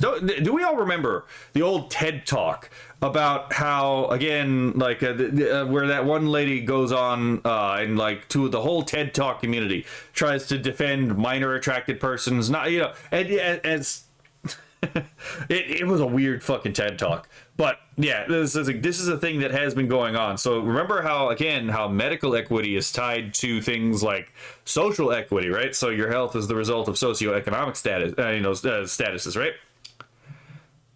Well, if health equity includes psychology, right? So it's not just by the treatment of like your anatomy, the treatment of your biology, your chemistry, but also the treatment of your thoughts and behaviors, right? This is literally the domain of psychology. Then your psychological health is also the result of socioeconomic factors. The logical consequence of the Marxist thought with all of this bullshittery, right? So, again, all of that, remember all that thing that we were talking about, the American Medical Association? Now apply medical equity to psychology as a field. If you think about psychology as a subset of medicine, right? Because again, conditions like personality disorders, pedophilia, other ones, I'm struggling to think of any right now, but like other ones like obstinate defiant disorder, for example. These are defects of character that have now been turned into medical problems that can possibly be medicated away, right? Maybe the solution to your problem isn't reframing your habits and thought and deed, but the way that you're interfacing with reality through your reason, the thing that actually safeguards your life and your ability to make use of your life. No, those aren't the real problem. Maybe we can give you these pills and drug you up, and that way, make these problems go away for you, right? It does help in some cases, because sometimes someone actually does have a neurochemical disorder, but America is over-medicated because it turns out psychology has been medicalized, right? Right? That's kind of the entire point here. So draft that into this entire conversation. Medical equity. You need to have equal outcomes for different groups, right? No matter what the actual limiting conditions are, the outcomes have to be identical. Well, again, you can't redistribute the health, so you have to redistribute harms. So this is coming to your psychology as well. Well, considering the negative outcome they need the meds. It depends, right? It kind of depends on it, because it turns out that, at least with personality disorders, you actually can change who you are. You have to choose to do it, and it's a long process. It's an arduous process, but things like your emotions are, like, for example, the result of prior cognition. They don't give you any kind of new information, for example. things about like your responses to stimuli can be trained, right? You can actually train your nerves to harden, to develop a character of steel, or to become soft like putty. There's a lot more control over yourself than you think. And actually, addiction is another one of these, because we actually have decent studies that show that if you believe in free will, if you can convince an addict that they actually have free will and they have a choice, because it turns out a lot of addicts don't believe in free will. The reason they don't believe in free will, it gives them a free pass, because if they don't have free will, then they're not actually responsible for what they do. And if you can teach an addict that they actually have free will, if you can actually convince them of it, their odds of actually beating addiction in a meaningful way go up, like substantially. This isn't like one of those things where it's like, yeah, it's a negligible result. No, it's like apparently whether or not you simply believing that you can, and legitimately believing you can actually do this, significantly helps you. And like fucking obviously, right? It's like one of those things where it's like, we needed a study to prove this, right? Like it seems bleedingly obvious, but it turns out like even with severe addiction, like if you genuinely like believe that you can, do this, then you actually have a shot at overcoming your addiction. So, let's see. So again, these are character defects that are being medicalized because they let the communists worm their way into all this stuff. Because here's the implicit thing. If these disorders, if these psychological disorders are the result of a medical problem, then you can reduce all of this to materialism. This actually goes right into the Marxist ploy, because now the mind isn't real. The mind is just the product of neurochemistry. There's no actual reason going on behind your eyes. It is just a series of token prediction that is evolutionarily tailored to seem as if it pursues truth, but does not actually pursue truth, right? And here we've arrived at post-truth, and we have arrived at dialectical materialism in one fell swoop. So, a psychologist diagnosed me as a cluster C personality disorder. Interesting. Even if the personality disorder were placebos, the people still act better and more regulated. Well, so here's the thing. Medicine to help someone is one thing, right? It's like, obviously, like, you have to develop the actual capacity to regulate yourself if you're, like, have a difficulty with regulating yourself, right? And you can offset the cost with medicine, but the ultimate goal should be to get someone to be able to regulate themselves without the medication, right? So you can use the medication to offset the cost and, if you will, like, wean them off the medication over time and build their tolerance and build their brain's capacity to regulate themselves on their own. Not everyone is capable of doing that, because some people actually have a legitimate brain disorder, but sometimes it actually is just they need some kind of help, and the medicine isn't necessarily always required to do so. The medicine should be one of those things where it's like it's a last resort. We should probably be trying to get a lot of these people to control themselves and behave better under their own power first, and then provide a medication if it's required to supplement their ability due to the, a defect in their character. Ironically, the diagnosis was to help me get a job. God damn it. Okay. Okay, fair enough. See, well, considering the negative outcome, they need the meds. I just read that. Damn it. Of the path of the letter, regardless of whether this was an automated mailing or a mistake. I cannot understand why someone with his background and history involving the children's mother would ever receive confidential information identifying her child. Apparently he was the same way. It's like, what the fuck am I getting this information from? I shouldn't have this. the man is literally like, I shouldn't have this. What the fuck? Said. There's simply no reasonable justification for that, and I'm deeply concerned about the privacy implications and the potential risk this creates. And beyond just this specific child situation, like, this is horrendous and never should have happened, right? But this should make you wonder, this was a pedophile who was so confused that he was receiving a letter to take care of a 2-year-old child, he contacted the family. How many other pedophiles have been given letters from child services in Massachusetts asking them to care for a child? How many other times? You probably don't want to know. You probably don't want to know. And this is actually kind of funny in the sense that, like, obviously this is actually one of those things where it's like a pedophile would usually jump at this kind of opportunity, right? Because they're opportunistic and they also go to where the kids are, right? The whole thing where it's like people were talking about like pedophiles and like the priesthood. It's like, well, you forgot the rabbinate and the imamhood, but yeah, you know, those two. But it's like, no, pedophiles also get into like the teacher positions. They get into like any position that they can have potential access to a potential victim, right? And the reason why is because one, they're opportunistic, and two, you know, predators go where the prey are. This is why it's kind of important to learn the symbols and the jargon these people actually use. That way you can protect your kid. But the thing about this is, again, fucking, this is just like so fucking wild out of pocket. He's just like, man, I gotta report this. What the fuck is wrong with this? Just absolutely fucking ridiculous situation. And yeah, we probably don't want to know the answer to this question. Another question that we probably don't want to know the answer to is, we know what happened in the United Kingdom. What happened in France and a lot of these other countries that let a particular group of people that have teaching about, you know, a prophet who, you know, married a 6-year-old and consummated the marriage when she was 9, but only consummated the marriage when she was 9 because when she was 6 years old, all her hair fell out and everyone thought she was going to die.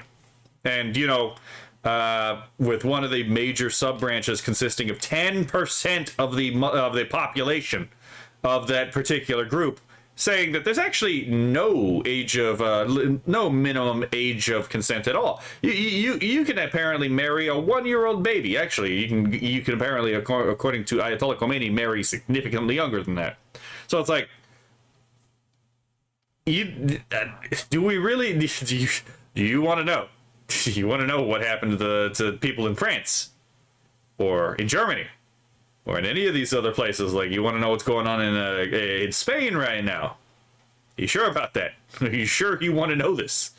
And you could probably ask the same question in the United States. It's not going to be nearly as bad, but, you know, you could probably ask the same question, especially in areas where they have a high population of this kind of thing, right? It's like, do you really want to know?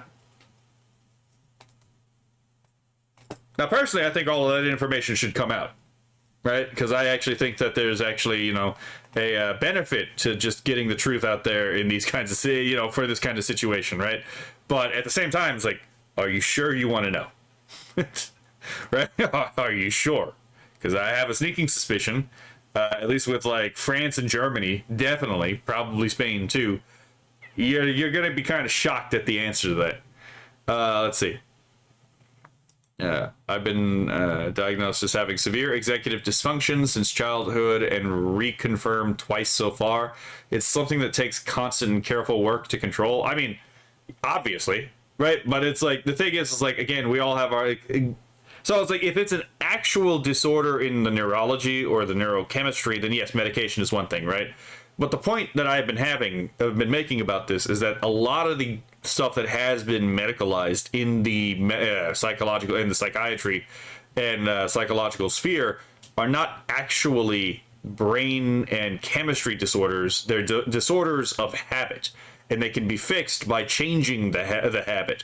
So actually giving habit-based disorders these medicines can actually cause harm in the long term. Now, if they're actually needed, that's one thing, right? So you have to do this by a case-by-case basis. But that's my point, is like the over-medicalization does cause real harm to real people who could have just honestly been helped by, you know, just, again, getting them shipped into shape, like, on a personal level. Let's see.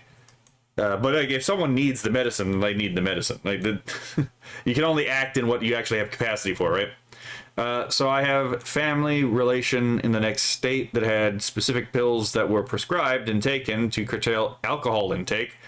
I would say addiction and alcohol is definitely a character trait. Let's see. It made it taste awful and would make him sick to his stomach. Ooh, actually, that's really clever.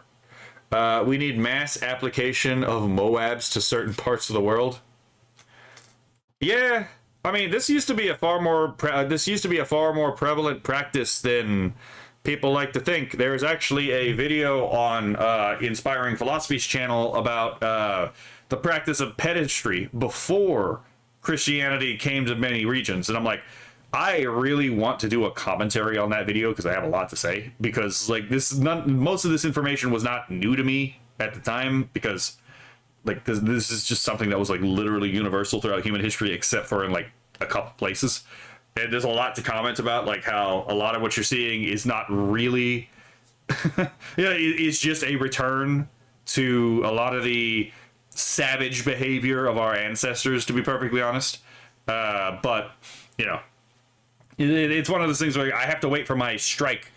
Warning, it's not a strike, to go away before I can do that, because, you know, I directly quoted Ayatollah Khomeini in one of his things about this particular subject, and then YouTube was like, oh yeah, you can't provide a direct citation proving that someone's a pedophile, so that, yeah, it then struck my video down. I was like, okay, well, I guess if you want to see it, you can go to Odyssey, right?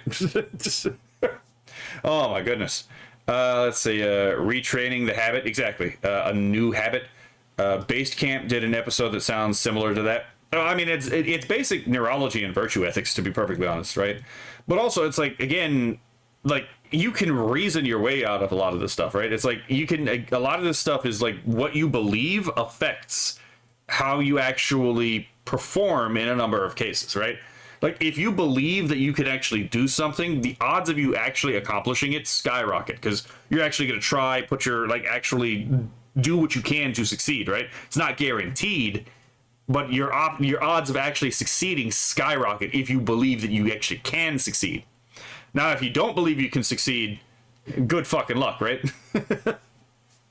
Times has this happened? Oh shit, that was at the very end. So yeah, that's why I wanted to keep that in there, is because, like, as much as I was talking about the medical equity stuff, the medical equity stuff also ties in to the medicalization of psychology as well, right? Like, this is not an accident. They are doing this on purpose. They are doing the medicalization of psychology to destroy an objective view of human beings, right? To reduce man to a material entity, because under materialism there's no such thing as truth, and there's no such thing as mind. It is all reducible to matter. So from a Marxist perspective, you absolutely can use this to push your particular view of the world, right? And again, from all these crypto communists, they're all interested in equity. And so what's one of the ways that they're going to do that? They're going to destroy your doctors. They're going to destroy your psychologists. They're going to destroy your psychiatrists. They're going to go and they're going to say all of this is the result of socioeconomic status, inequities. And oh boy, we went from medical equity and psychological equity to now we went to communism as the answer, because the only way to solve these is through social equity, which basically means economic equity. So yeah, I just wanted to point that out there. There was a lot to say here. Also, I kind of just wanted to point out the shams thing, because, like, as funny as that is, I would like people to know that, like, this is, like, actually not a troll the Egyptians are placing on us. This is just a really funny coincidence in the kind of way that, like, only reality can pull this joke, right? There are certain things that are funny because they happen in reality, but they happen in reality in such a cartoonish way that if you put this in a novel or in even an anime, it would be too on the nose, right? But because it's literally real, it's even funnier. So, in like a dark comedy self-parody kind of way. So, yeah, that was the medical section of DEI Gnosis. And by the way, I'm just saying, these people are all fucking Gnostics, right? Highlight the Gnosis, the critical consciousness thing, right? Incompetence and inclusion. And yes, I would suggest going to read the American Medical Association's own words on this bullshit. And I will link James Lindsay's commentary on medical lysenkoism in the chat, in the description. So y'all have a lovely day, and I'll see y'all in the next video. Let me know what y'all think in the comments section. I'm definitely gonna have to edit this because of the fucking technical difficulties I had earlier.